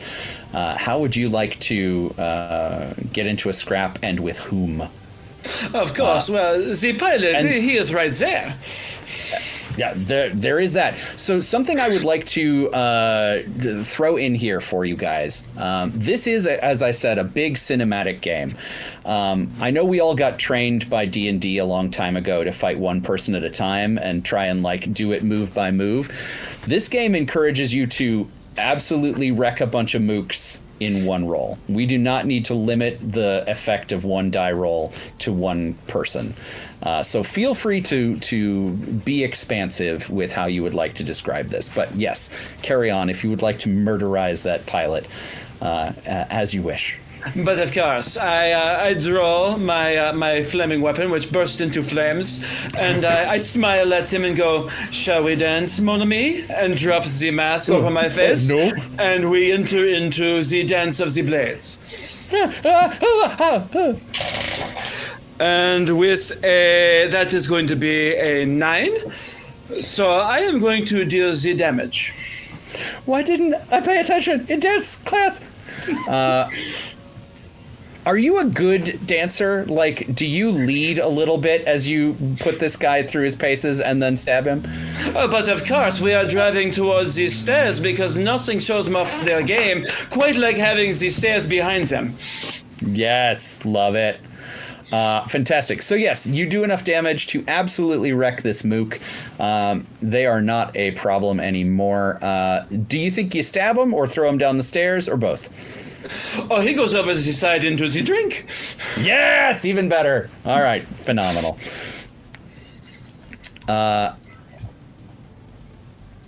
Great stuff. Okay, so you are going to kill that mook and do damage.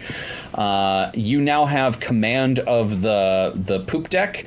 There are a couple crew members up here, but the person who was in control of it, the pilot, is no longer there. So you have control of that space. That is perfect. All right. So as the fight continues, I think the person that we need to zoom back in on is our captain, as he is getting into a duel with Admiral Clytempus. What would you like to do next, as you've thrown Admiral Clytempus off of his game? How do you seal the deal? As he looks at you and he growls and he says, "I know for a fact that there's no one on this planet that I would rather see dead than you, Midnight Shaw." Oh, I'm flattered. I hope you should continue dreaming of my death, because I love being in your dreams. But alas, I have a sea to rule and an aim to bring back into the light. So if you'll excuse me, and I would like to think that, would you say that even if the rum, let's say, casket would be his treasure, as I do have a kind of inability to keep my hands from snagging off when I can. I want to attempt to kind of steal something precious for him or something that's around him, as when you see beautiful treasure, you're compelled to take it for yourself. Yeah, I think of the things that are out here on this main deck, The cask of rum is going to be absolutely his primary treasure. If you go into his cabin, then yeah, there's probably some other treasure floating around in there. But just out here in the open where you can be big and dramatic and have the sea behind you, yeah, absolutely. This cask is probably the most expensive thing out here. In a weird, fantastical way, I would love to kind of act like I was pushing off the rum, the Casserole off the ship, but it really secretly is landing on the Golden Duchess as we're going to steal him from everything that he's worth while defeating his people. So he thinks he cornered us, we technically cornered him. May I make a suggestion, Captain? Sure. We have established that your vessel is about to bump in alongside the Admiral's ship. If you wanted to kick this thing overboard at exactly the moment that your gunnels are about to smash into each other, his ship is taller than yours. So it would make sense that you could just kick it over onto your ship. And is this maybe the cue for your gun deck to fire? Yes. Exactly. And so I would like to take this opportunity to encourage you to roll one of our ship moves. Ooh, I would love to roll one of the ship moves. Go ahead and roll to take it head on. Roll plus steadfast. Mm-hmm. And steadfast in this case is +1. +1, great. I did not have the sheet in front of me. All right, so let's go ahead. Big money, big money. And Snack Eyes. Oh, Snack Eyes. Come on, dude. No. You hear up from the gun deck, you had one job! This would have been so cool if it had worked. But I think you hear as the rum cask hits the deck of the Golden Duchess, you hear as the crew of your gun deck, they go to shout the word fire. You hear your gun deck commander start the command, and he only gets to the as you hear him get stabbed and fall to the deck. So it just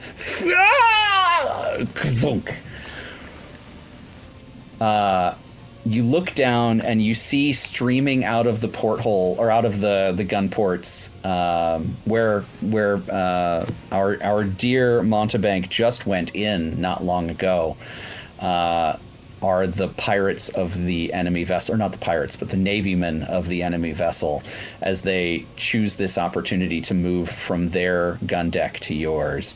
They weren't ready, but they were ready. Oh, well, that didn't get quite expected. Which does mean that that Tuppence, you get to watch as this well-honed Navy crew enacts this absolutely bonkers plan. The only way it would have worked was if you perfectly lined up your gun ports with one another. And who would ever do something like that? Well, someone like Midnight Shaw would. Shit, fuck, wait, shit, fuck, more noises!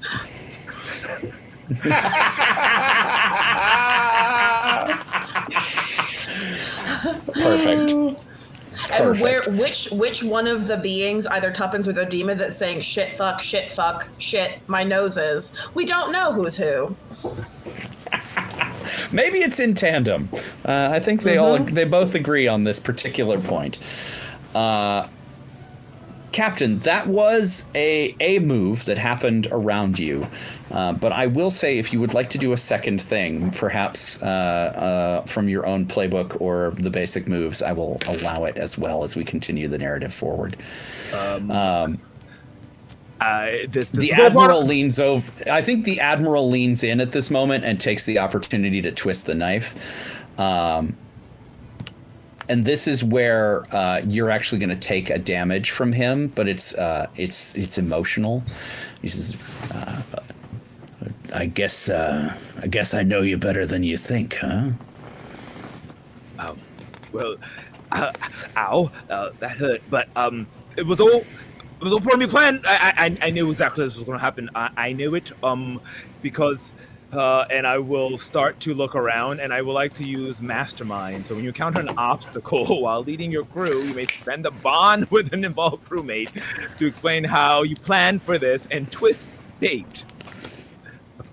In very Jack Sparrow fashion, where everything looks like it's going crazy and all that.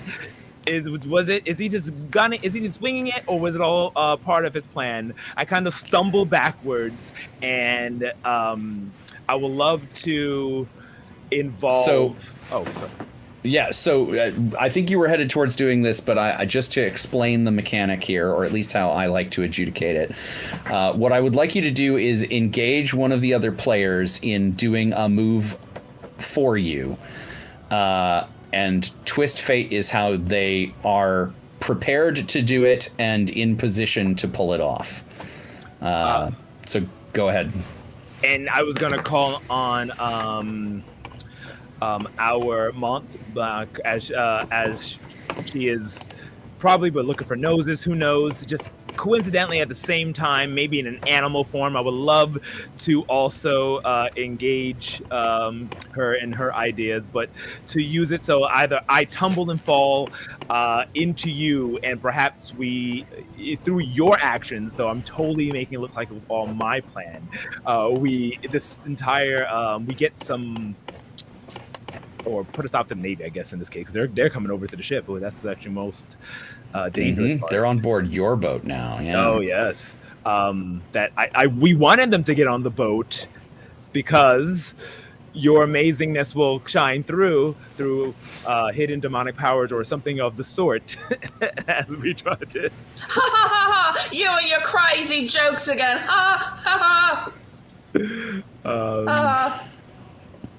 So yeah, it sounds like we need to workshop this a little bit. What do we think is the thing that was ready to happen because you are on the board their boat and their gun deck is now empty? We steal their boat and turn their own guns on them. That's what we bloody well do. Yes. Right, the captain's not great on shooting his own ship. Heard. Just an idea. Just brainstorming here. Oh no. Oh, out of the fiction, I totally love that. In the fiction, yeah. And I hope that it will stop them, and maybe it will put holes in the damage the ship, but it hopefully wipes out the Navy, and in the end works out. But here's the thing. I know our ship like the back of my hand. We get them all isolated on our ship, and we have home turf advantage. They abandon their own ship. We go back to ours and take them out, and then we have 2 ships. Oh, I rather like that. And this is why you're my first mate. Of course. Oh, you're just saying that. So it sounds to me like we need tuppence to roll for hoodwink. Mm-hmm. In addition to your role for this move, Captain. So my hoodwink specifically is to basically slink through the shadows of my own ship, taking the Navy people out. Right? It could be. It could be that, or it could be you're on board their ship now, and that's all you needed to be able to take it over. You are now below decks near their gunpowder stores, I will point out. You know what? That's what I'm going to do, is I'm going to... I have a batshit crazy plan, Captain, and I don't think you're going to like it. All right, we'll just make sure that the ship is fine, and make sure you know everything, not too crazy. Right. Here's what I want to do. I kind of want to light a fuse and blow up their own gunpowder stores, so they're left without a ship, and they're all on our ship, and then we can sort of just take them prisoner. Oh, is it time for the kaboom? It's time for the bloody kaboom! Right. You light the kaboom, and I will Run! ensure that run and ensure that all of their treasure ends up safe. And that sounds like a plan. And I will Send me run the off. signal when you're ready, Captain, and I'll strike a match. So, Captain, you get to twist fate as though you spent 2 luck. This means that not only do you get to choose the sort of thing that happens, the thing that you happen to have that is going to save you in this moment, but you also get to answer the question related to it. So, for example, if we were going to say you have something useful in your pockets, you also get to say what it is and how you got it. That is what this means. So I would say in your scene with the Admiral, is there something you have on your person that prepares you to steal all of his crap and get out? Because you know that your crew member is going to go blow up the powder stores. Well, when I was dancing around him like a ballerina of sorts, I happened to snap a key exactly to his storage rooms, and where to open up, so we can go ahead and take everything there. He may think I had fell over, so it looked like as I was dancing, jumping around him, and the ship crossed together and all his people came in. He thought he had the upper hand. I fell back, was about to fall into the water. He thinks I'm gone, but I met up with my mount back, came up with this dastardly plan, slipped through one of the portholes, used the key that I happened to snatch, and now I'm inside of his very own cabin, stealing one thing I always needed, a compass to point us to the way to the treasure that we've been searching for. Your trust fund. He would know where your amulet is. He's the one who took it. And if you arrive below decks and happen to find me semi-covered in blood with a guy whose face exploded, don't worry about it. And a fistful of noses. There's only one, and I've already put it in my bag. I'm just covered in blood, okay? It's normal. It's totally normal. Oh, Tubbins. Okay, fantastic. I like the idea that you feigned falling overboard in order to sneak back on and claim all the riches. I think that is a great choice of your of use for that power. So Tuppence, go ahead and roll your. Have you rolled your hoodwink yet? I have not. Oh, I was waiting for my captain's signal. Then, in that case, since we've kind of adjusted things a little bit, it seems like you're not. I don't want to blow up the ship with my captain still on it. You see. Right. Are you still tricking someone in a way that will cause them to overstep their choice, or are you continuing to fight? Is there something else that's going on in this moment that isn't hoodwinking? I think I'm technically okay. One of two things: either I'm continuing to fight because I'm hiding in the shadows, waiting for a signal, striking a match, or what I think would behoove me better is to hoodwink Admiral Clytempus and make him think that we've all left his ship and gone over to our ship, because I would like him to be taken prisoner on our ship. So if I could hoodwink him to think in some way, I can tell you, talk to him telepathically in his brain. That's what I was just about to say. So if I talk to him in his mind, and make it seem like I'm throwing my voice ventriloquism, I'll be like, right, back to the ship, fall back, retreat, protect the captain. Go ahead and roll that hoodwink. I think that is exactly what hoodwink is for. Mm-hmm. And hoodwink is which stat again? Is that Spitfire? That is polish. Polish. Ha! That's not my best stat. I have a -1 to polish. Oy. Everybody's got weaknesses. I rolled a 5 and a 4, which is 9 -1 for an 8. 8. Okay, that's still a success. Could've You been guys a are lot killing it worse. right now. Yeah. Well, that's the Okay. idea. That is on a hit. So he buys your story for now. I will reveal an opening or opportunity. We've already kind of decided what that is. So you have hoodwinked him into a misstep, which is that he is going to try and step on board your ship. Right? Is that what we want him to do? He's going to step on board your ship, leaving his own behind? Yeah. Okay. This is more fleeting than you'd like. Or it works far too well. Ooh. Oh, I just got a shiver down my spine. Working far too well is way more entertaining in this situation. I'm so anxious right now. Ansel, you have me so stressed. I think you can see him hearing this in his mind, and the immediate steely gaze that he fixes on your ship. I think it's the sort of look that makes you like mildly uncomfortable. Like, does this guy have a sexual thing with ships?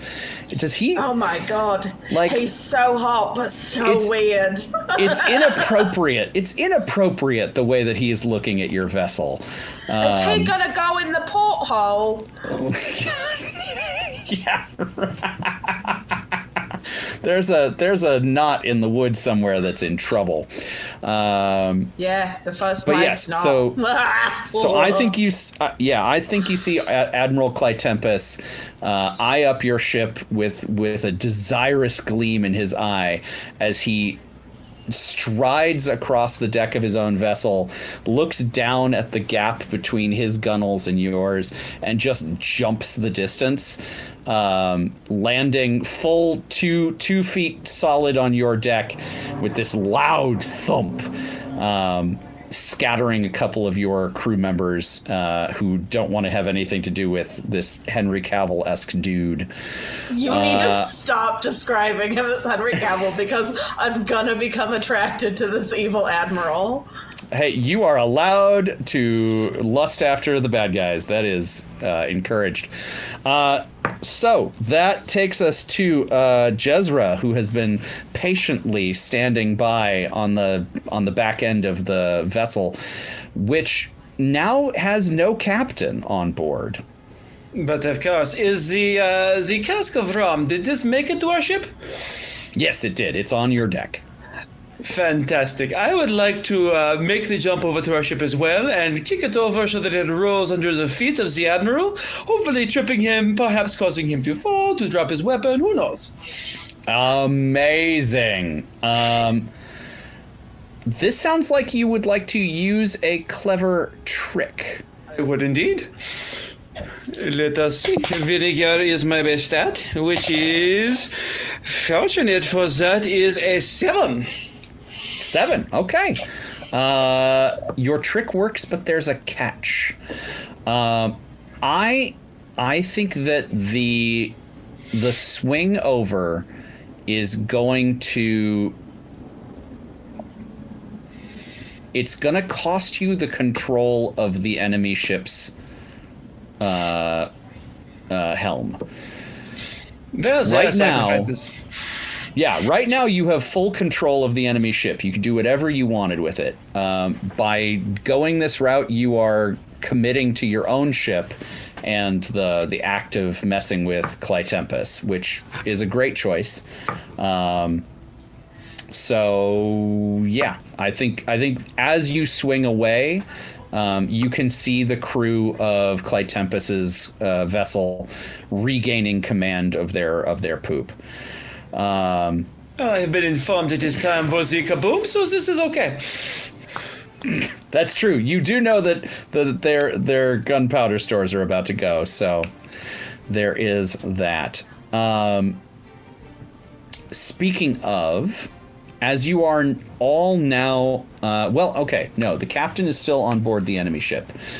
So let's conclude that moment cinematically so that we can get you all off before the because we know the next narrative beat is the gunpowder stores explode. So I think we need to zoom in onto the captain's cabin and his treasure stores to see how Captain Shaw gets out of this. Okay, so am I grabbing just the?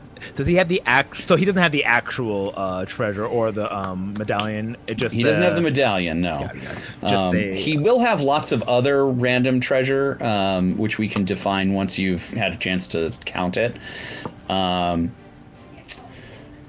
But yes, I don't think he has the actual amulet in this room. Oh, then I will grab all the treasure here and fancy, and since he's one for the sauce, I'm sure he has some expensive wine and liquor. And I scoop them all before making my way up, and I want the signal to be a for the explosion to happen to be a line that I always say as I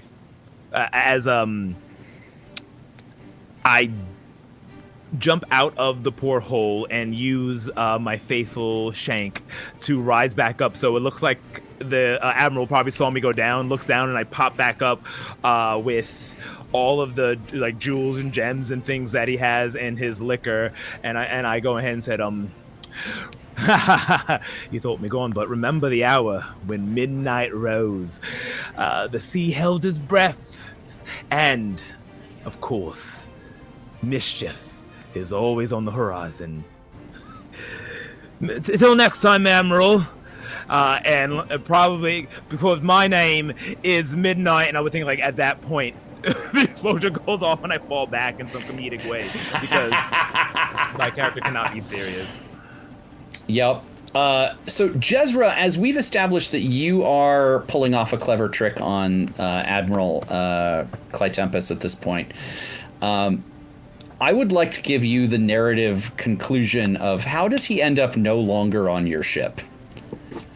Oh, well, of course. Well, he was striding very lustfully, which is a very strange thing for a man to be doing to a ship. But he was striding forward very confidently, stepped very confidently on the rolling barrel, went whoop, whoop, whoop, and went ass over tea kettle over the side of the ship just as the explosion goes off, getting launched into the air and landing out far out to sea.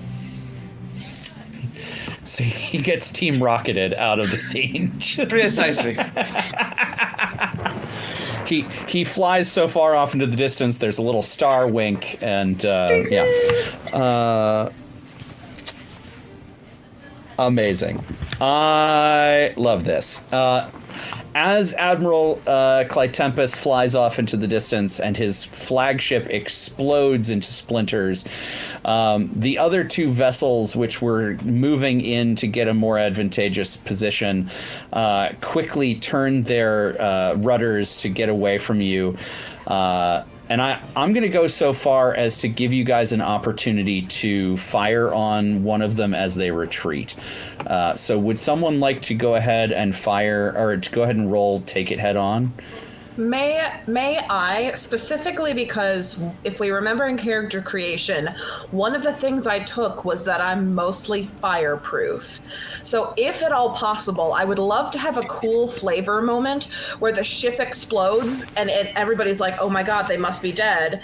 And Tuppence is just standing there on what's left of the gun deck, like wreathed in flames. And they're like, how the fuck is she alive?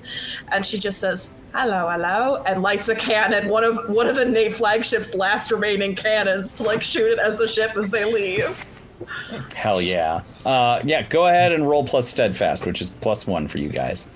Yeah. The co-pirates, they do not look at explosions.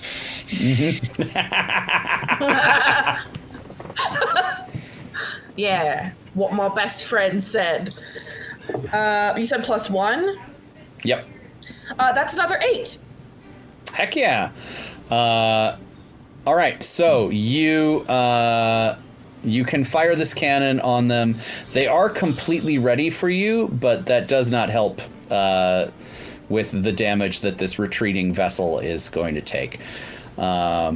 So congratulations, you've blown up one Navy ship, damaged another, and put those 2 ships on their heels, allowing your crew to celebrate the win. Captain, you've brought a whole bunch of treasure on board, including a barrel of rum that did not go back overboard with Clytempus. And it is in this that I would like us to move into downtime. Downtime moves allow us to take advantage of the time that comes between big adventure moments. So when we, so the question is, do you guys want to go to a port, or are you going to continue sailing?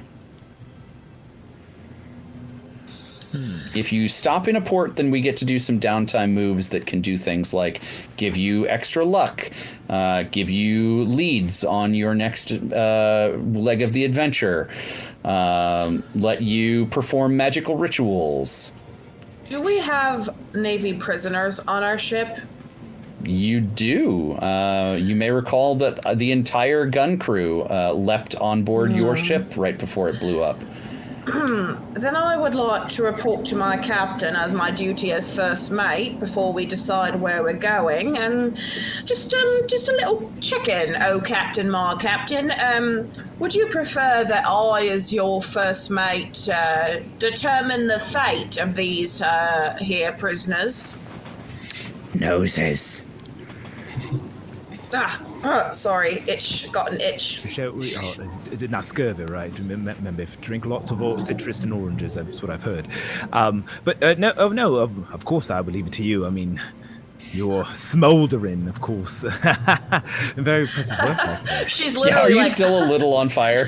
I will say, she is still a little on fire. It's like a chunk of her hair has burned off, and she doesn't seem to understand. She's like, oh, yeah, sorry, I got a chip on my shoulder, and brushes a little, coal off her shoulder.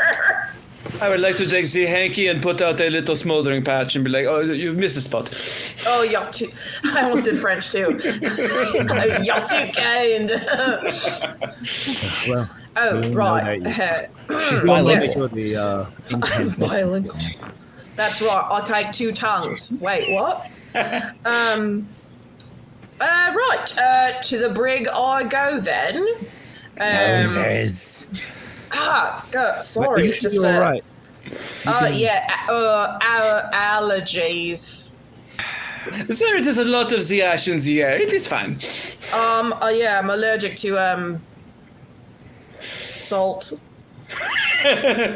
So, I mean, you picked a very poor profession with your... Yeah, salt. well, anyway, Do you want to be stuck as a cat again? I'm going to the break now. Goodbye. You know, jeez. Listen, and I was like, I'm walking downstairs. I'm like, being stuck inside me is hell of a lot more fun than being stuck inside a cat. And I said what I said. I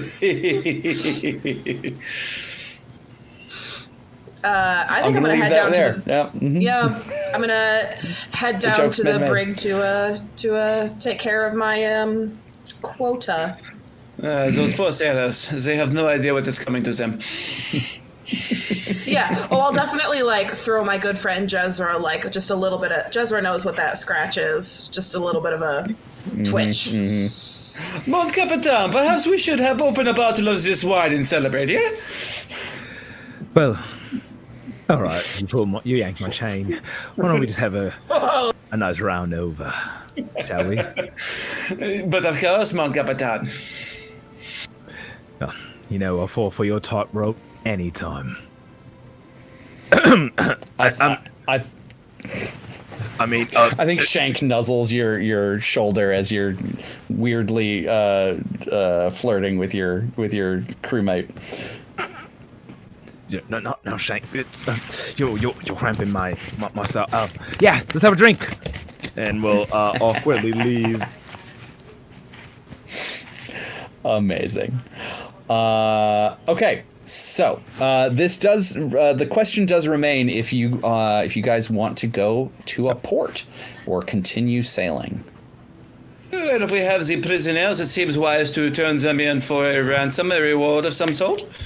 Oh, that won't be necessary. They're all gone. Ah, well, then we have no prisoners. Problem solved. Yeah, I solved the problem. They're gone.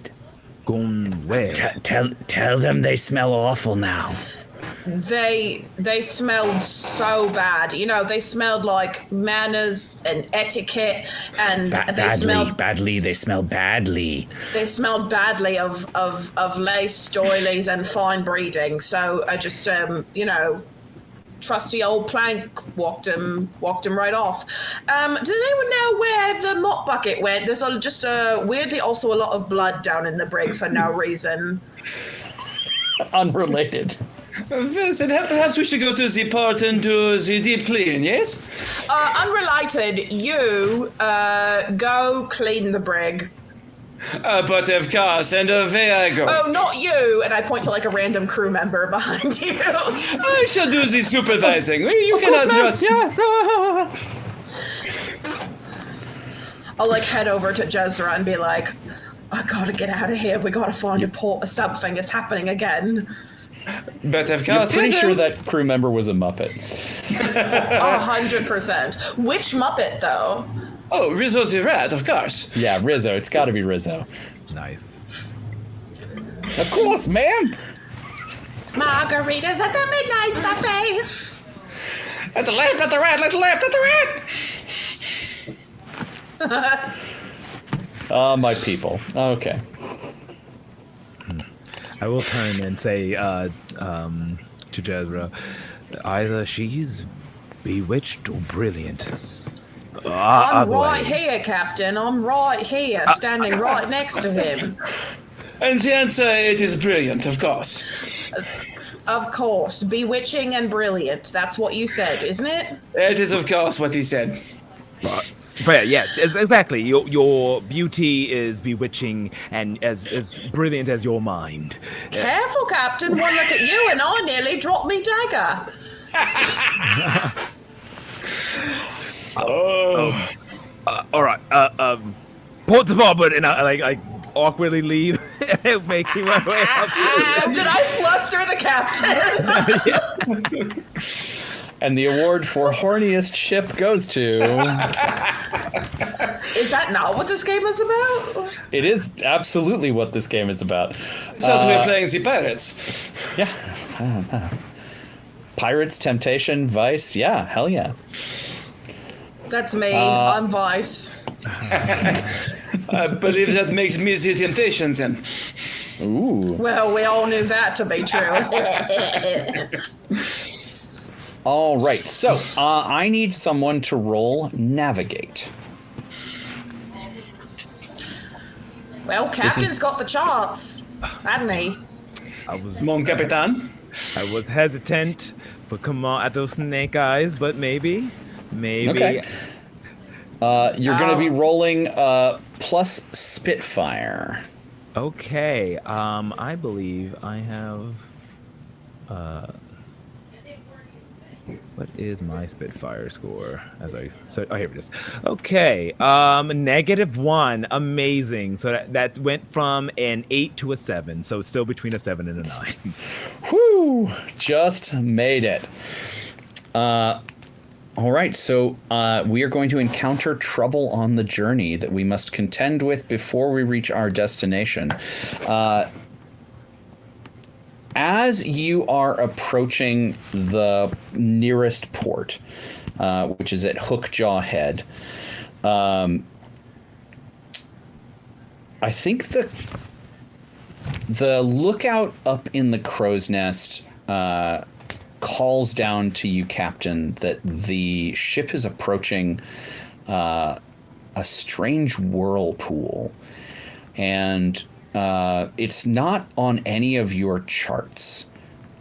This normally a whirlpool of this size, one that could be seen from a distance, would absolutely have been mapped because it is a huge danger to shipping.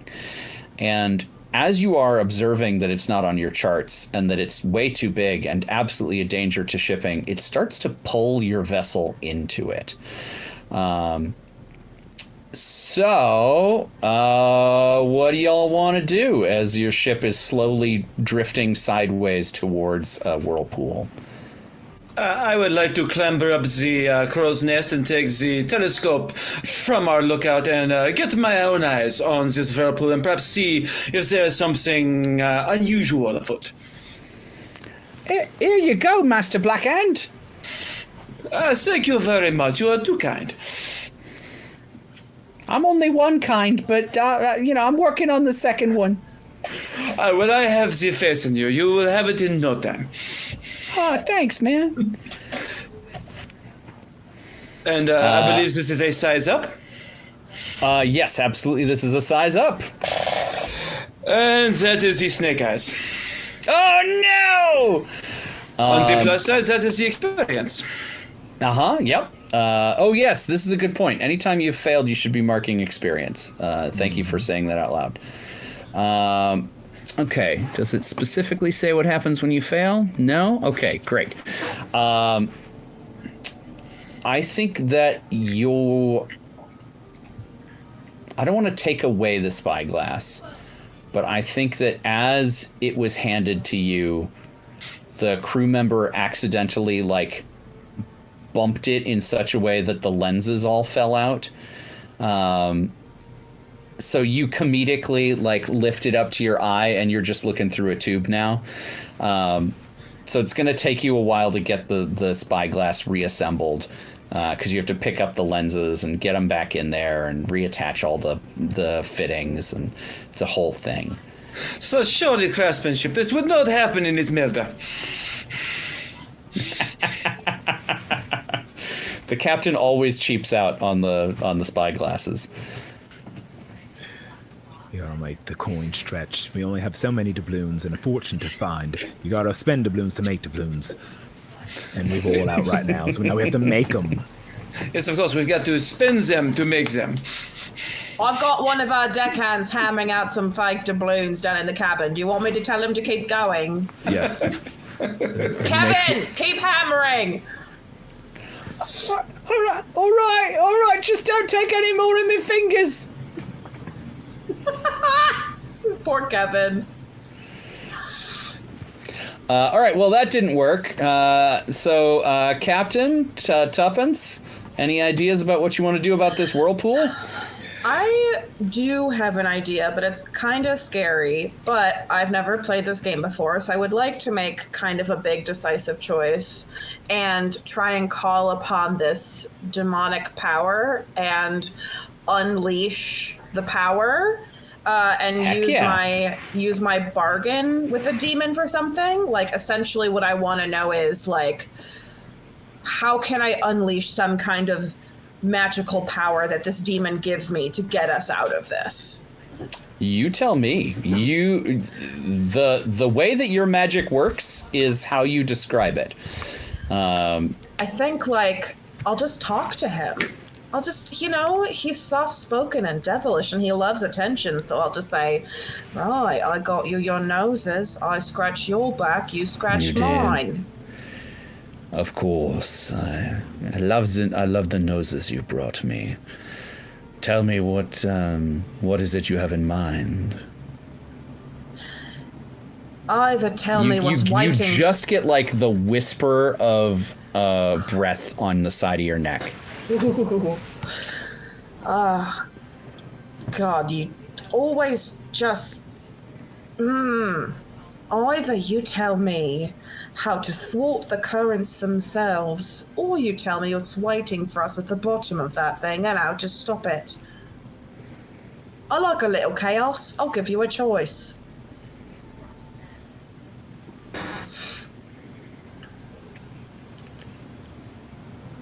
That, my love, is Faustus Gyre. That whirlpool it's a metaphor brought to life. That is what grief looks like. Sweetheart, You feel like just a brush along the back of your shoulder. So do I have to roll polish, and it says on the hit the demon offers me a deal with a catch and demands something from my list of sacrifices? But he just... Oh, I'm so stressed. Okay, I will roll my polish as the shiver runs down my spine. Polish I have a -1 too. I don't like that the majority of rolls I've had to make today are with my negative stat. It's weird how they set that up for you, almost as though they want to stress you out about it. Well, it worked because that was a 4. Oh no! Well, mark potential. Or XP. Where am I marking okay. XP? So on your see. first sheet, at the bottom. Just one? And I think you failed once before as well, so make sure to mark that one. Unless I'm incorrect. No, I think you're right. So as you try to wheedle this out of the demon,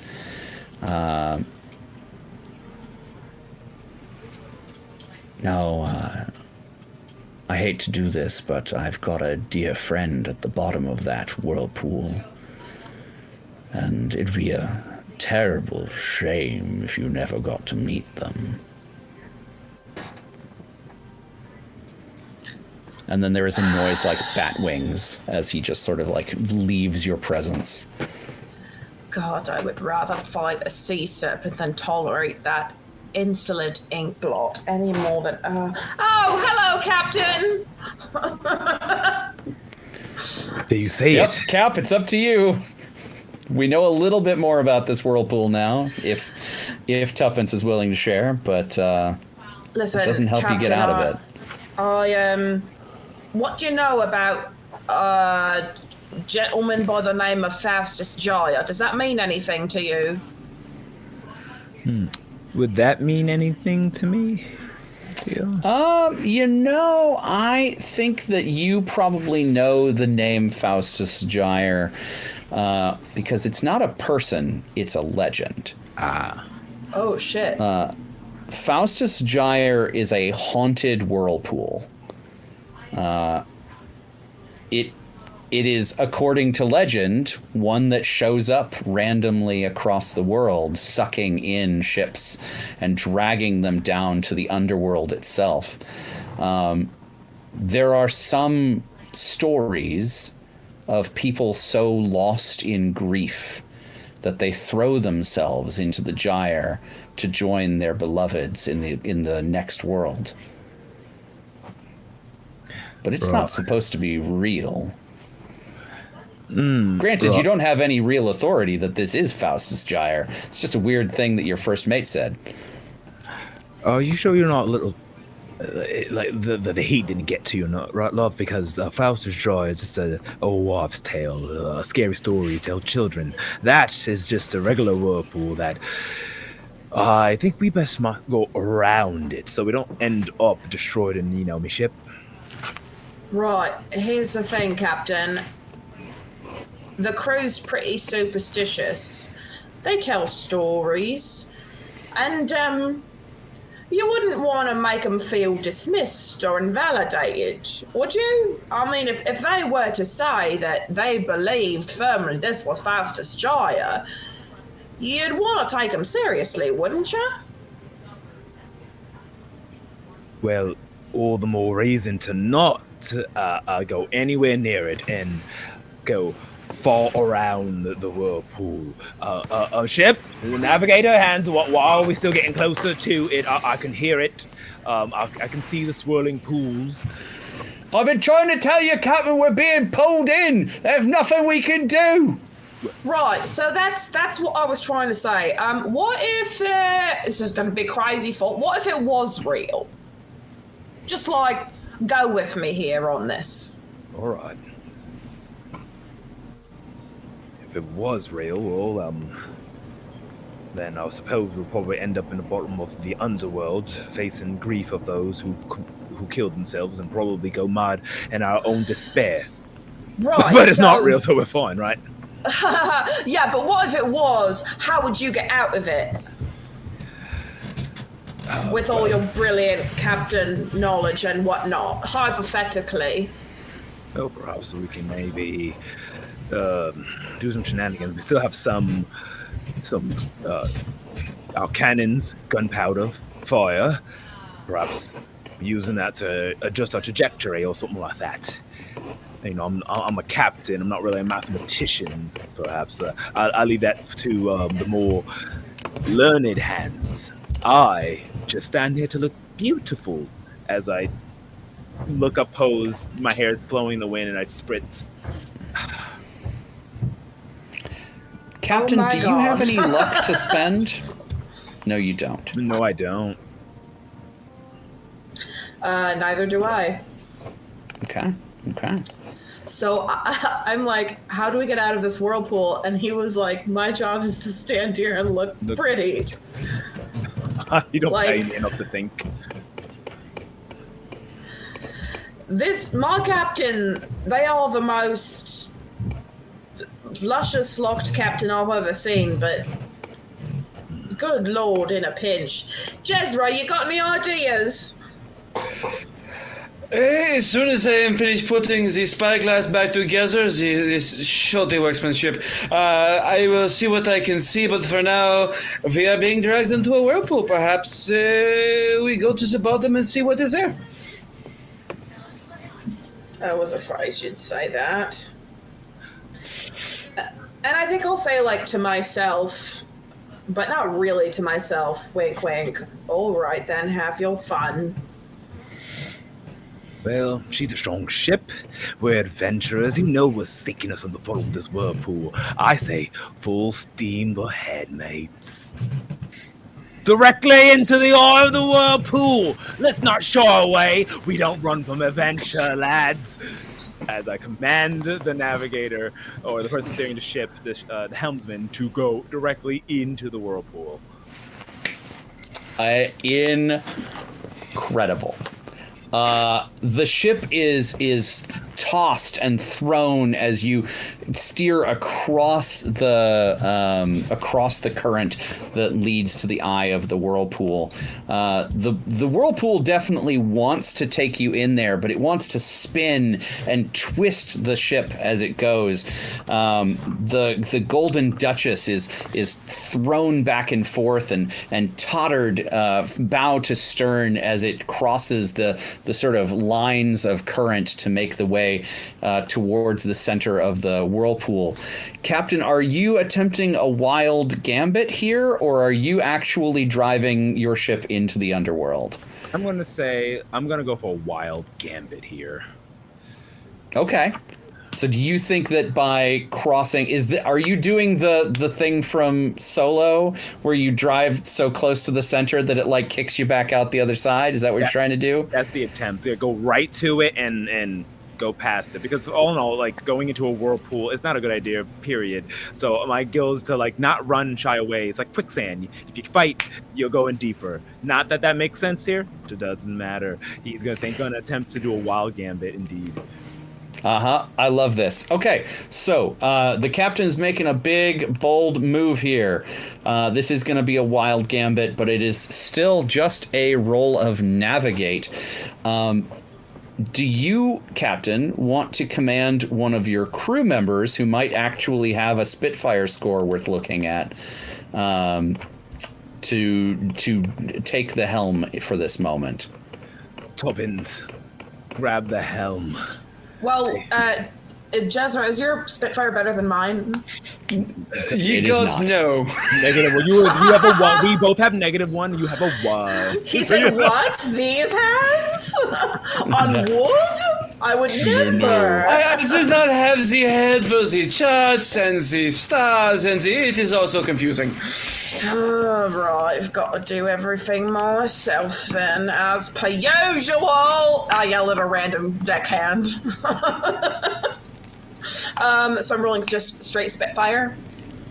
Yep. Okay, we've had 2 out of the 3 of us have snake eyes Oh, tonight. actually, I'm really... no. I'm sorry. Hold on. Oh. We are already in the effects of a navigate. What we need to do okay. right now is break out. So we need somebody who can roll plus blood. I have a +1 to blood. Once again, Tubbins is only you. All right. Hey, the first mate does end up doing most of the grunt work anyway, so I feel like that's kind of nautically appropriate. Yeah, this seems on theme. And I'm just running to the bow of the ship, and I'm like, madness and genius are cousins, and today we're hosting both for supper. For a split second, I'm like, my God, his locks really are luscious as they like flow behind him. I just threw one of my D6s out across the room. Teach that D6 was God. I literally got so excited by the captain's flowing locks, I yeeted one of my D6 across the room. All right, hold for another die, please. All right, rolling blood.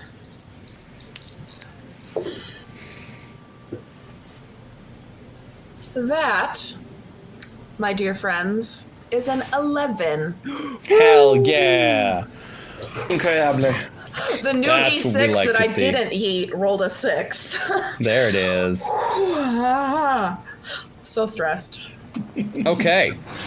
What is the opening that you take advantage of? I think I have an idea, but feel free to throw something in there. Ooh, no, what's your idea? I mean, my immediate thought is that you've got enough momentum that you're able to thrust across as you know, something else gets pulled in and creates an eddy. So right, like there's a piece of 100%. driftwood, or you huck a log in that interrupts the flow, or you know, however you want to do that. I huck off the noseless bodies of the Navy soldiers. I was gonna say that. I was gonna say that. Yeah, throw them bodies off. Corpses. I just like, anyway, unload the cargo. Bodies roll off the side. Rizzo grabs a pulley and just goes, okay, there you go. You can hear that a splashing noise, something that sounds like a corpse falling into the No, water. didn't No? hear nothing. No. All right. The captain is very familiar with the sound of corpses falling into water.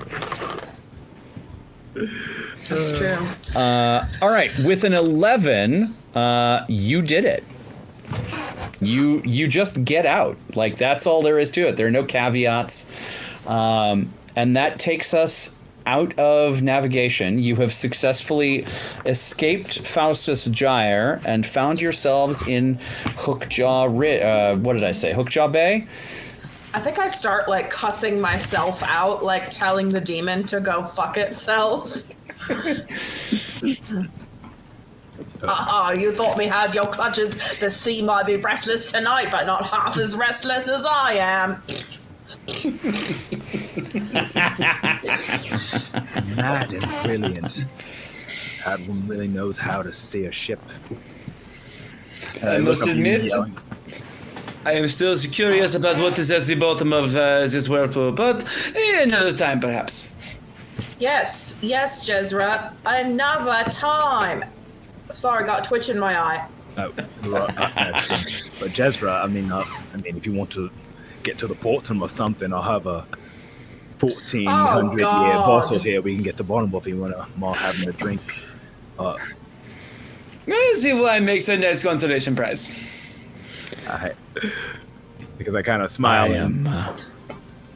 I'm pleased you've cheated the underworld, but the underworld won't be. Well, they say fortune favours the daring and the devious. Maybe I didn't feel like meeting your little friend. Take an additional one forward for your channel. Wait, one forward for my channel. So it's just going to be a +1. A free invocation, yeah.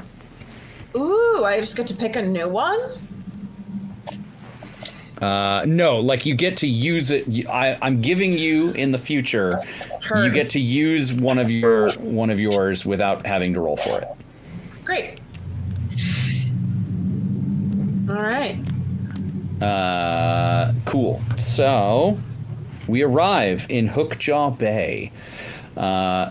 As the Golden Duchess pulls into port, you get to hear the familiar sounds of a pirate port. This world is, as we mentioned before, basically one big ocean, and all that's left land-wise are little islands all over the place that are sort of disconnected from one another. Any large enough landmass is mostly under the control of the Navy, or there is a empress who thinks that she gets to be in charge of the world. Most pirates think that's hilarious since she controls like 1% of the landmass tops. Yeah, most of the islands in the world are entirely disconnected from one another, and they are their own ecosystems largely. Hookjaw Bay is no different. This is the one like navigable part of the island that you have arrived on. The rest of the island is like super craggy and covered in like ridges and in intraversable, difficult terrain. Notably, Captain, that Hookjaw Bay is on the same island as Devil's Ridge. Well, you have found yourself, by virtue of the strange path you took through the gyre, at an island that is significant to you. Well, would you look at that? I guess, Tubbins, you were right when you were strangely talking to yourself. Fortune does favor the bold. What? Before when you were... Huh? No. Don't ring a bell. That doesn't sound like me. That don't sound like me at all. So as you arrive in Hookjaw Bay, and the ship pulls up to the dock, and your deckhands throw the lines out to be tied off to the pierhead, you get an opportunity to step out onto dry land for the first time. How do you all? What is your relationship with dry land, y'all? Do you guys have like issues with being on land, or is this a welcome thing, do you think?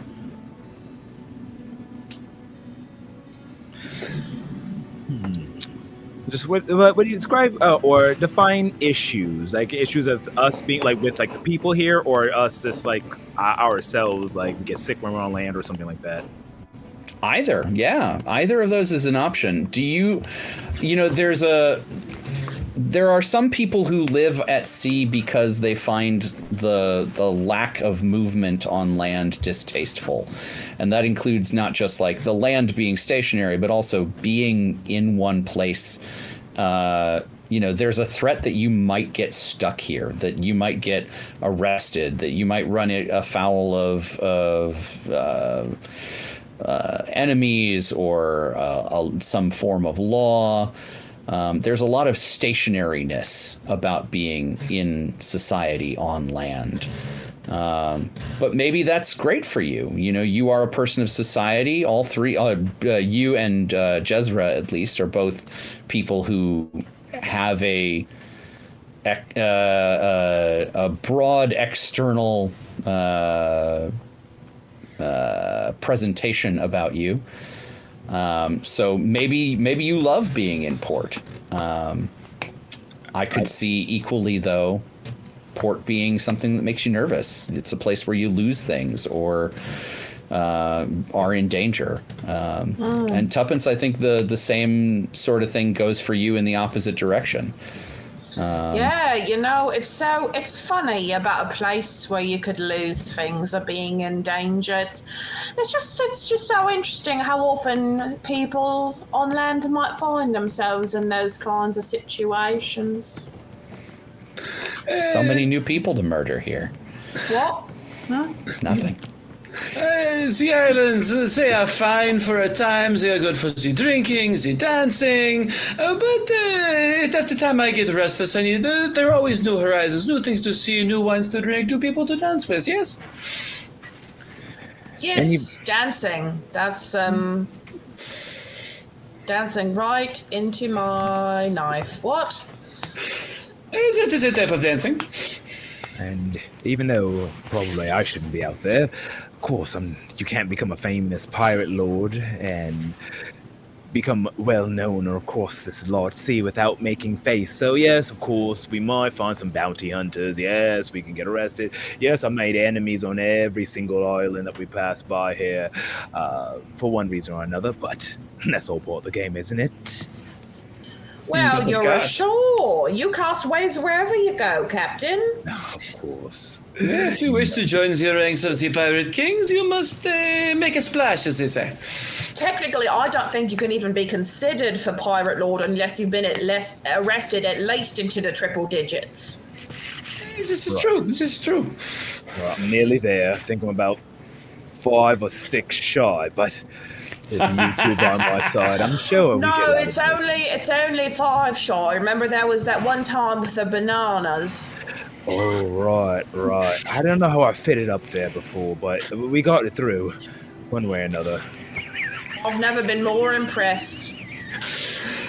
Well, I thank Jezra for limbering me up. But of course, it is anything for my captain. Jezra As you are does having know this how conversation to... coming across the pier, I think from a great distance, you hear a excited call. Midnight? Which ex-wife of yours is that? I don't remember. Yes, I remember you. And turn and look at. Do I? As you turn, absolutely you remember this person. This is Red Alice. And she is a dear old friend, as well as being the person who basically runs this island. Red Alice owns the local tavern and the warehouses on this island, which means that she basically controls all goods coming in and out. I swore as long as I lived that I'd never see you again, Midnight. We thought we'd lost you. How many Leviathans have you fought? Don't lie to me, I'll know. Oh, Alice, it's a pleasure to see you grow beautiful every day. More and more. And how many? What is it, 3, 4, 5 now, eh, crew? I look back at them. We're giving them, like, not even a wink, just like the part for the course. It seems to, I believe it is a 5, Captain. Right. So, what does my crew have the pleasure of seeing your beautiful face here as we make port on your island? I wouldn't miss the coming of your ship for the world, Midnight. You know, I was just saying to someone the other day how much I wish you'd make port sometime soon. Well, everyone, there's lots of people who don't miss my coming and going to islands, of course. Tuppence in the back are like, Of course. Now, I heard a little rumor that you ran afoul of one of our old friends there. Oh, which one? Why, Clytempus, of course. Clyde. Yes. I may have played a little practical joke on our old friend the Admiral before. The seagulls are saying that he's coming home with one fewer ship than he left with. I don't think Her Majesty will be pleased. well, that serves him right for sticking his nose in our business. Yes, it is perhaps more fair to say that he ran afoul of us. But nothing that you have to worry You know, about. you've caused quite a problem back home for a good old Clytempus as well. Why Colin, so? we do identify as a problem. Word has it you've driven his wife mad. Well, not you, but him by extension. No, I did that too. The captain also did that too. Ah, well, then, Not at the same then the time, rumors but, are true. Well, it wouldn't be the first time that I drive people's wives mad. Husbands, too. Oh, it's all part of the job description, eh? Well, I suppose, but you know, old Clyde Tempest, he's been throwing everything he has at you. You know, over the years, he's you know, he's Not lost all everything. objectivity. I don't want to bring down the mood too much, especially as you've not yet gone to have your carouse, and of course, I'm expecting high tabs from all of your crew members. But word has it he's no more sons to lose. Sons to lose. Yes, well, when you constantly bring your children out to sea on your hunting raids to take old shore, you have a tendency to misplace them, it seems. So what you're saying is there's no one left to inherit the Claude Tempest fortune? You know, I hadn't thought about it that way. You know, maybe he needs a new Lady Clyde Tempest. Interesting. I'll just kind of. Well, unfortunate for him, my people on my ship, the best that they are, well, I'm the fool, they're the geniuses. The idiots who keep me alive here cannot be tempted or swayed or bought or bartered. Isn't that right? Yeah, Oh, you flatter us. We could never be tempted, right? Oh, of course not. You flatter us, mon capitan.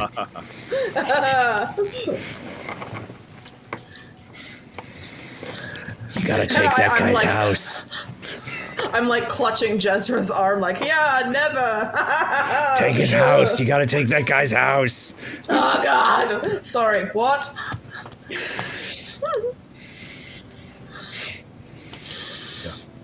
It's made out of magic wood. You gotta buy that guy's house. Where does Claude Tempest reside? Out of curiosity. Oh, he lives in the capital, of course. And that's how far? Oh, three days sail, I'd say. It has been a time since we have seen the capital. Perhaps it is time to make another visit, yes? Well, you know, if the captain's interested in making waves and a name for themselves, I rather think the most people in one place is a place to do it. And we were looking for the doubloons to spend the money to make the money, yes? Captain did teach us that. You gotta spend doubloons to make doubloons. So what you're saying is that we go ahead and ransack his home, which was no longer guarded because his sons are all, well, down Davy Jones's locker. We could possibly make away with not only some prizes, but perhaps my amulet. Yes, that is definitely what I was suggesting, and not arrive at his mansion in disguise, seduce him, trick him into marrying me, stealing his fortune, and then eventually offing him over a long period of time. That's definitely what I was going to say. The disguise and the midnight robbery, why not both? Well, you are a captain allowed to perform marriages. Anyway. Ale, anyone? Oddly specific, but no one else trusts me. Ale. I think this is a good transition into our downtime moves. One of which is carouse. Oh, man. Does anybody That's want to what get? we should have named our ship, the Downtime Moves.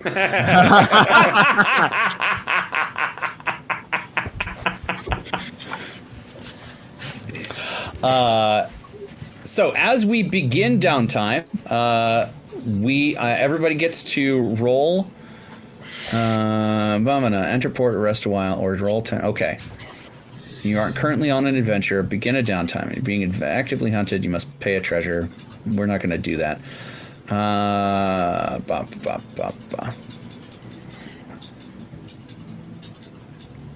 Okay, so we don't need to worry about that right now.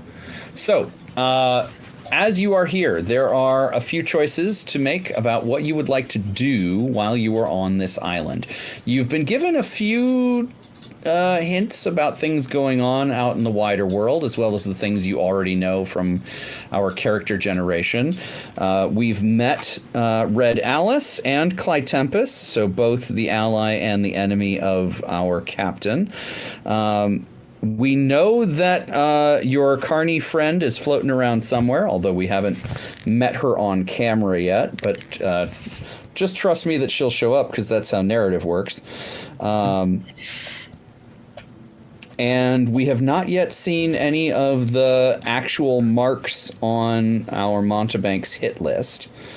So there are a few things that you could be looking for here in Hookjaw Bay. As well as, more information about Faustus Gyre, or the Clytempus family.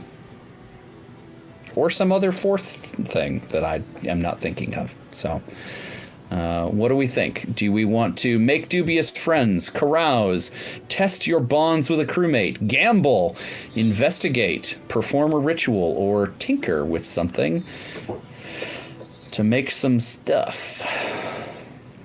I mean, I would like to perform a ritual to see if I can... My demon wanted so badly for me to meet his friend waiting at the bottom, is what he said. And so I would like to talk to that friend and figure out what it is they want. Oh, that's very cool. Okay, yeah. So why did my demon want me to meet his friend so badly, and who is that friend? Yeah. So kind of the Faustus Gyre thing, I guess? Yeah, absolutely. Okay, so we're going to perform a ritual. Captain and Jezra, what are you thinking? I think I'm going to do the investigation. There are some interesting things going around this Admiral's house and his missing son, so perhaps there's something to learn. All right. And Captain? Well, I'm going to gamble, of course.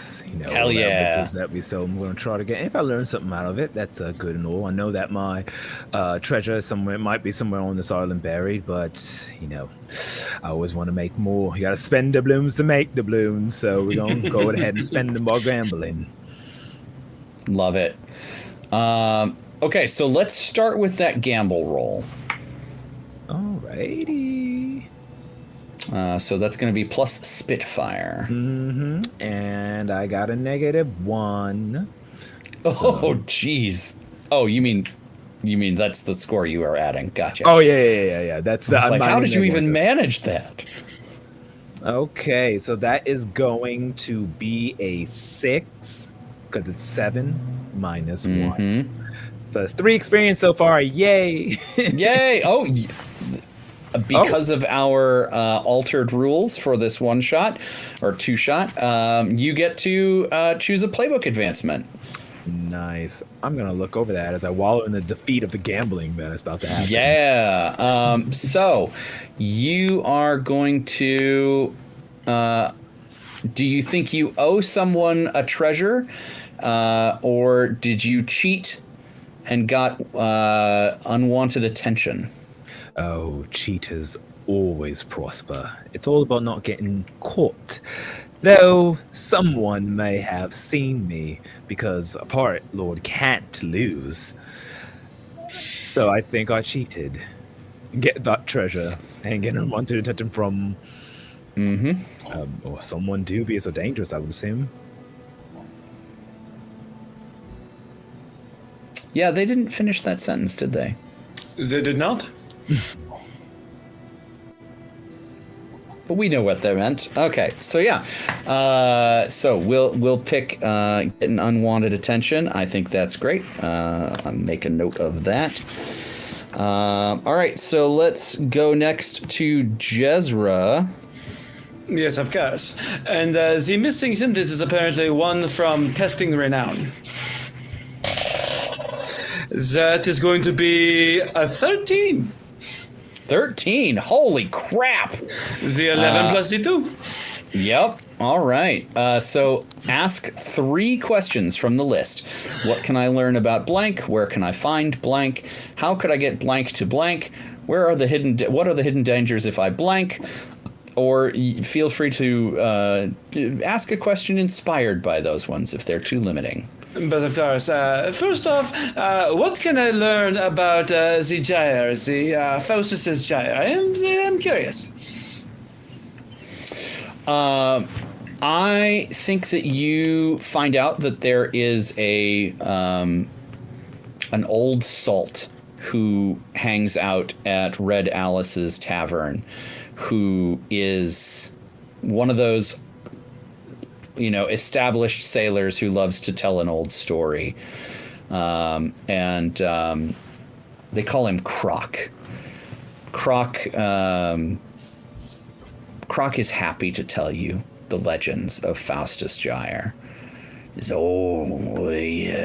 Faustus Gyre, you say? Well, word has that in moments of great sadness, deep, keening loss, the gyre is called to us, and if someone chooses to give themselves to the gyre, they can join their lost family members in the underworld. But I've heard legend that those who truly desire the death of another, those whose need for revenge goes beyond the bounds of our mortal world, they can call the gyre to themselves and use it as a weapon. There are those who say that the gyre is secretly controlled by some mortal. Never the same mortal for very long, as it takes a great toll on a human body to control such mighty anger. Such revenge robs you of your mortal power. But for a little while, you can send something as mighty as the gyre after those would have wronged you. So if you've run across the gyre, it might be worth asking, who have you wronged? Who do you owe a debt so great? I say nothing, but my hand creeps to the locket that is kept under my shirt at all times.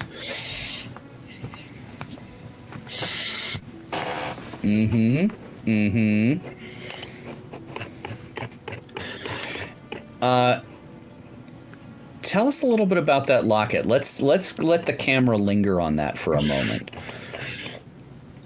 Yes, of course. It is a locket from an old flame of mine from back in my circus days. A young woman who she was a trapeze artist who, we had the good show together. We had the laughs, the drinks. And then one day she fell in love with another, which is fine, but he proved to be the scoundrel, as it were. And he left her destitute and abandoned, and she disappeared. And from the rumors, I believe she may have thrown herself into the gyre, but I do not know if this is true.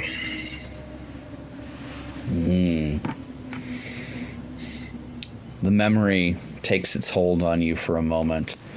And do you have a follow-up for Croc, or do you want to move to your next question? I think I will move to my next question. That is a lot to take in. I will ask instead, what are the hidden dangers if we go to the Admiral's house? I think as you're wandering around the town, you see that there are a few Navy guys who have left enlistment. So they're still wearing, what's left of a uniform, but it's more like, this is the jacket I own, unless I'm wearing a uniform that I believe in. And I think that you are able to talk them out of a little bit of information about the admiral's house. The admiral lives in a house that was once owned by the Queen's mage is the wrong word, but magical advisor, I think, is the more accurate description. This was the man whose responsibility it was to, call down angels on Her Majesty's behalf and, make sure that her food isn't poisoned by casting spells over it. And who knows, maybe that guy was full of crap, but his knowledge of magic is unquestionable. And the house that the admiral lives in now was built to his specifications.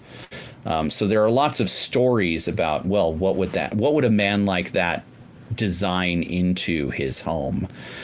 The Queen had him had the original owner of the home executed after he failed to spot a assassination plot before it happened, because telling the future is part of his job. So he was executed, and the admiral got to take his house. So there are stories that there is like a dungeon beneath the house that houses some sort of great monster. There are stories that the house is just chock full of angels and or demons, one or t'other, maybe both. And the one thing that everybody agrees is absolutely fact is that the library is just nothing but genies. Incredible.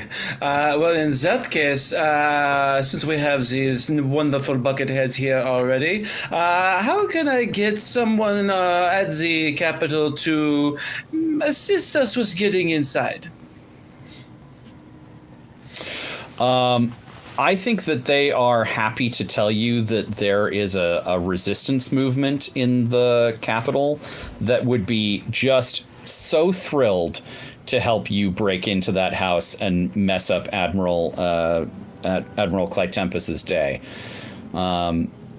They're known as the Green Front, and they've been sort of trying to come up with ways to supplant the Queen's reign for some time. So little acts of defiance like robbing her chief advisors and that sort of thing are absolutely in their bailiwick. Fantastic. And that is also it, my questions.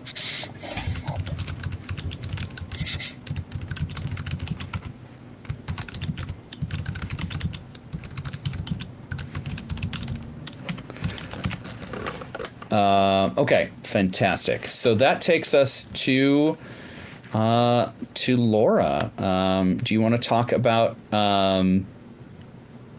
Let's talk about this ritual. Oh no, the spell has got her voice. Ursula of the Sea has stolen her from us.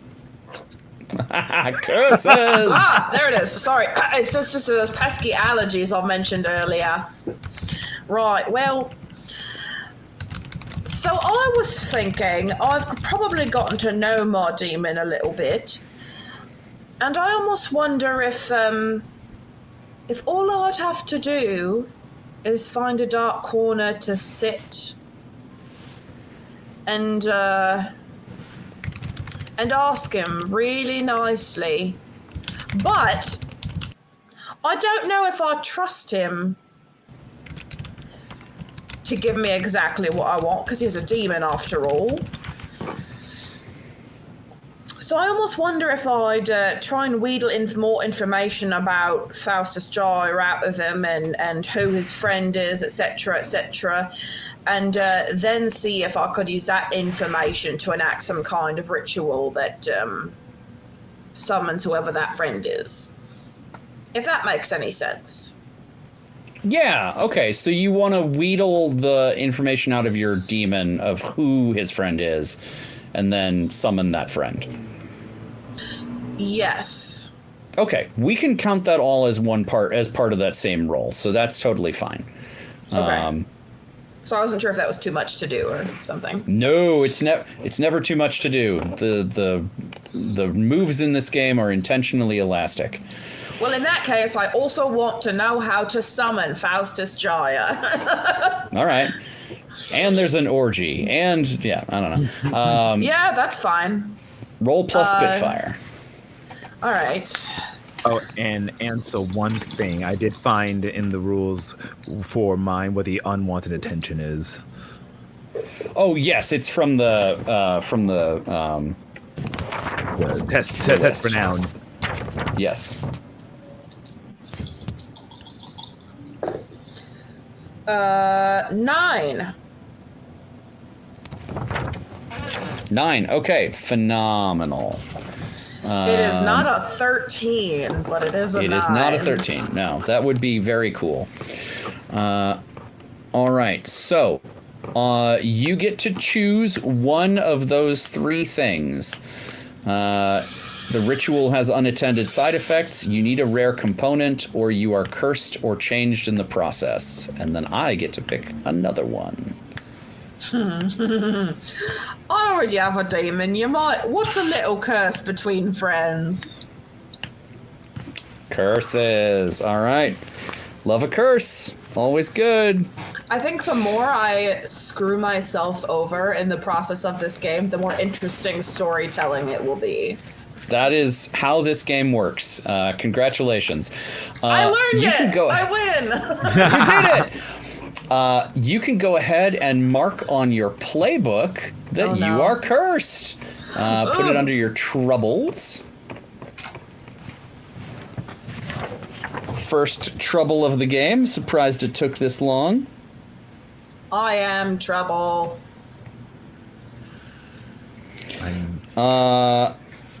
Ooh, I like this one. I'm actually just going to go with the one from the examples in the book.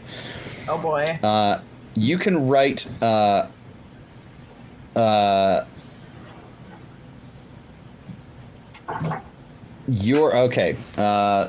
it means is you are compelled to grow mindlessly violent at night.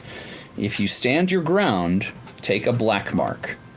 So when you rest at night, this is like werewolf sort of thing. Oh, God. When you lay down to go to bed, you instead wake up and go do a bunch of terrible murders. Congrats, you're in town. Lots of people to do that to. Yeah, at least there's other people. The good news is they're not your crew members right now. That's what I'm saying. Woo! Yup. Okay. That was about as stressful as I expected it to be. It will take an act of witchcraft to remove this curse. Fun. I don't know any witches. I mean, you practically are one, honestly. I mean, kind of, yeah. Yeah. You can also go find a witch. That's totally a thing you could do. I feel like Red Alice probably knows somebody. She seems like she would know that. Almost certainly. That's a thing you could get taken care of before you leave town. I think the other thing that that comes in here is that you need a final rare component to complete this ritual, and your demon can give it to you. Oh gosh. So I think your demon is going to demand of you a sacrifice in exchange for the final component. What kind of sacrifice?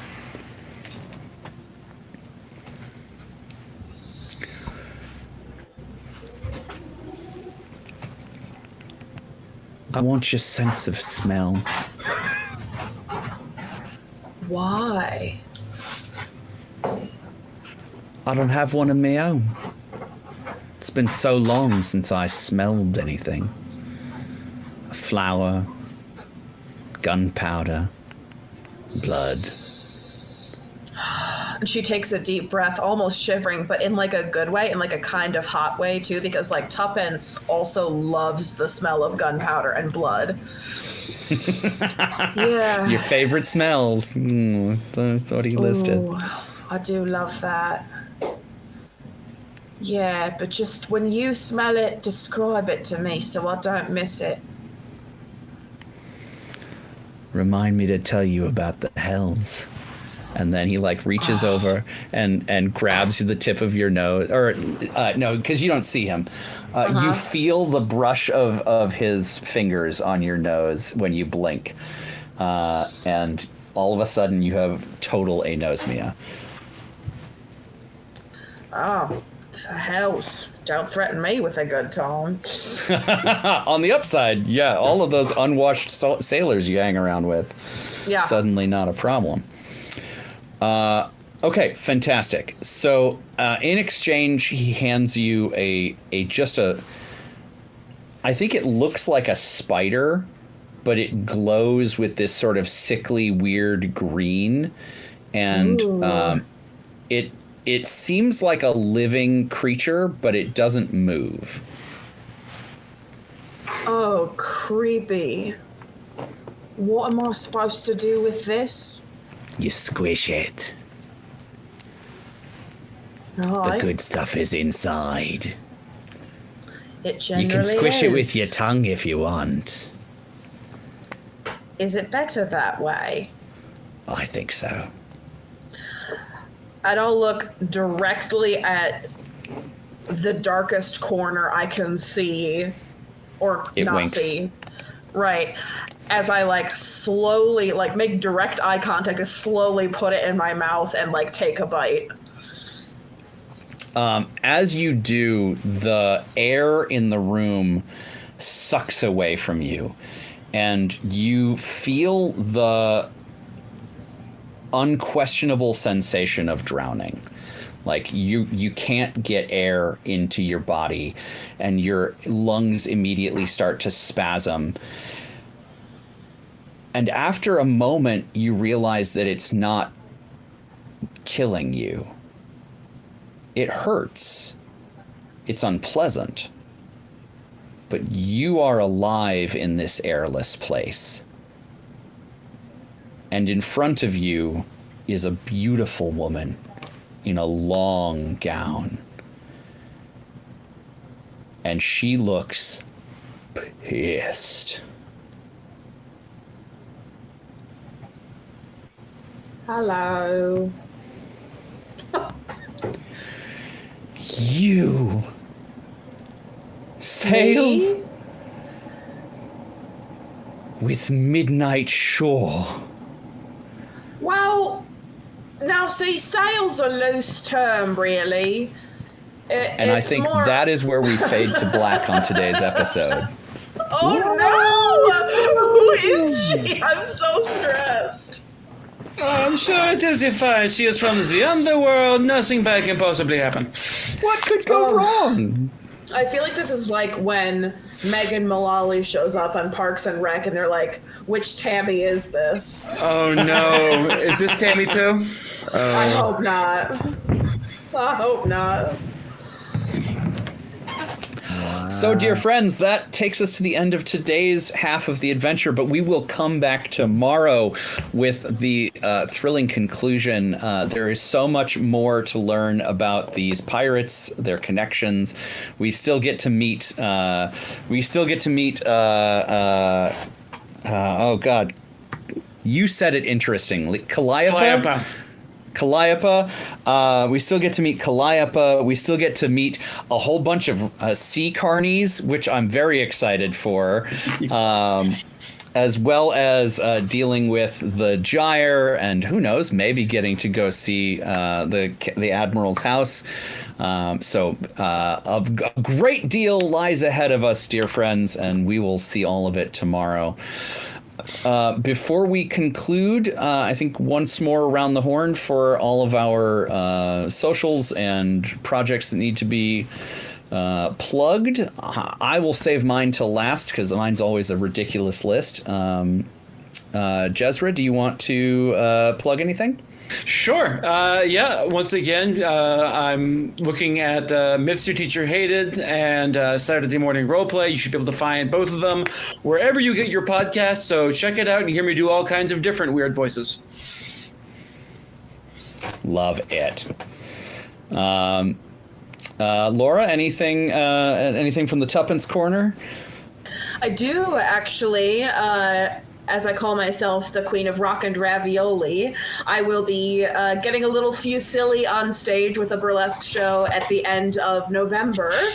It is being produced by Mama Disco, who is a staple in the Chicago burlesque community, and it is a fundraiser show, as I find that is so important in the art we make. It is a fundraiser for Chi-Town Pitties, which is a local pit bull rescue in Chicago who does wonderful work, and it is a cause that is extremely near and dear to my heart.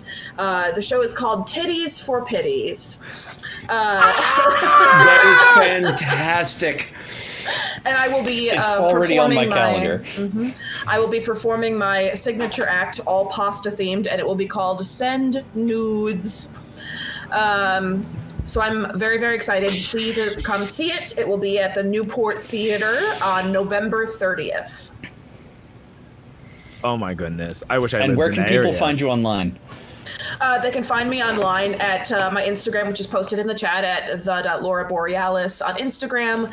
I used to have a separate Instagram for my burlesque accounts, and then I said, that's silly. I'm doing double the work. So all of the burlesque references will be posted on my Instagram. Nice. All right. Captain Midnight, do you want to go before me? Sure. I mean, you can find me here at TLE20s. You know what we're coming up. We have such a lineup coming up soon. We have obviously the conclusion of this story. We have Zombie World next week. We have Avatar Legends actually going to be coming up after this one that I will be running with a cast of one veteran player and 3 newbies, so it's going to be very fun as we dive, but all fans of Avatar. So I will be dressing up as Aang as we go through that Korra era adventure for a one-shot. So the spirits will be all around.